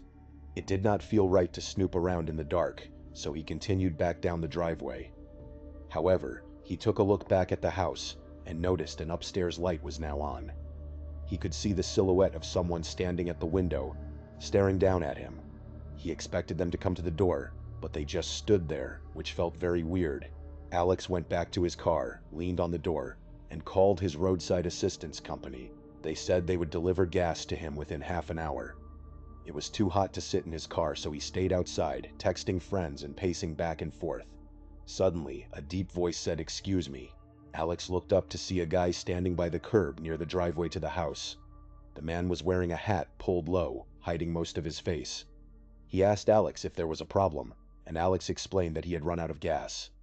The man simply said, "Oh," turned around, and walked back up the hill, disappearing behind the bushes. The interaction felt incredibly creepy. Alex texted his girlfriend about the whole thing, and she joked that he should go see what that sound behind the bushes was. Alex realized he actually wanted to check, just in case someone was in serious danger. He snuck through the trees next to the house, making his way up the hill to the side where he had heard the noises. He tiptoed up to the wall and stopped to listen. Sure enough, he heard the moaning and heavy breathing again. The sounds were coming from a window. He went to the window and tried to look inside, but the blind was down. Deeply concerned, Alex lightly tapped on the window and asked if everything was okay. To his shock, he heard a faint, weak voice from inside say, "Help." Suddenly, the blind kinked open with a sharp snap, and a pale face looked back at him through the window. It was incredibly dark, but Alex could see enough to realize the face looked exactly like the creepy man who had just spoken to him outside. The kink in the blind dropped back down, shutting out the view, and then the window dropped closed so he could not hear anything else. Terrified, Alex ran back down to his car, got inside, and locked the doors. When the roadside assistance truck arrived and filled his tank, Alex was too shaken to say a word about what he had just witnessed. He simply paid the driver, went home, and tried to sleep, desperate to forget the unsettling mystery of that house on the hill. Thank you so much for watching. Let me know what you thought of today's episode in the comments. And remember, we have a whole playlist of true crime episodes ready for you to binge right now. Until next time, see ya.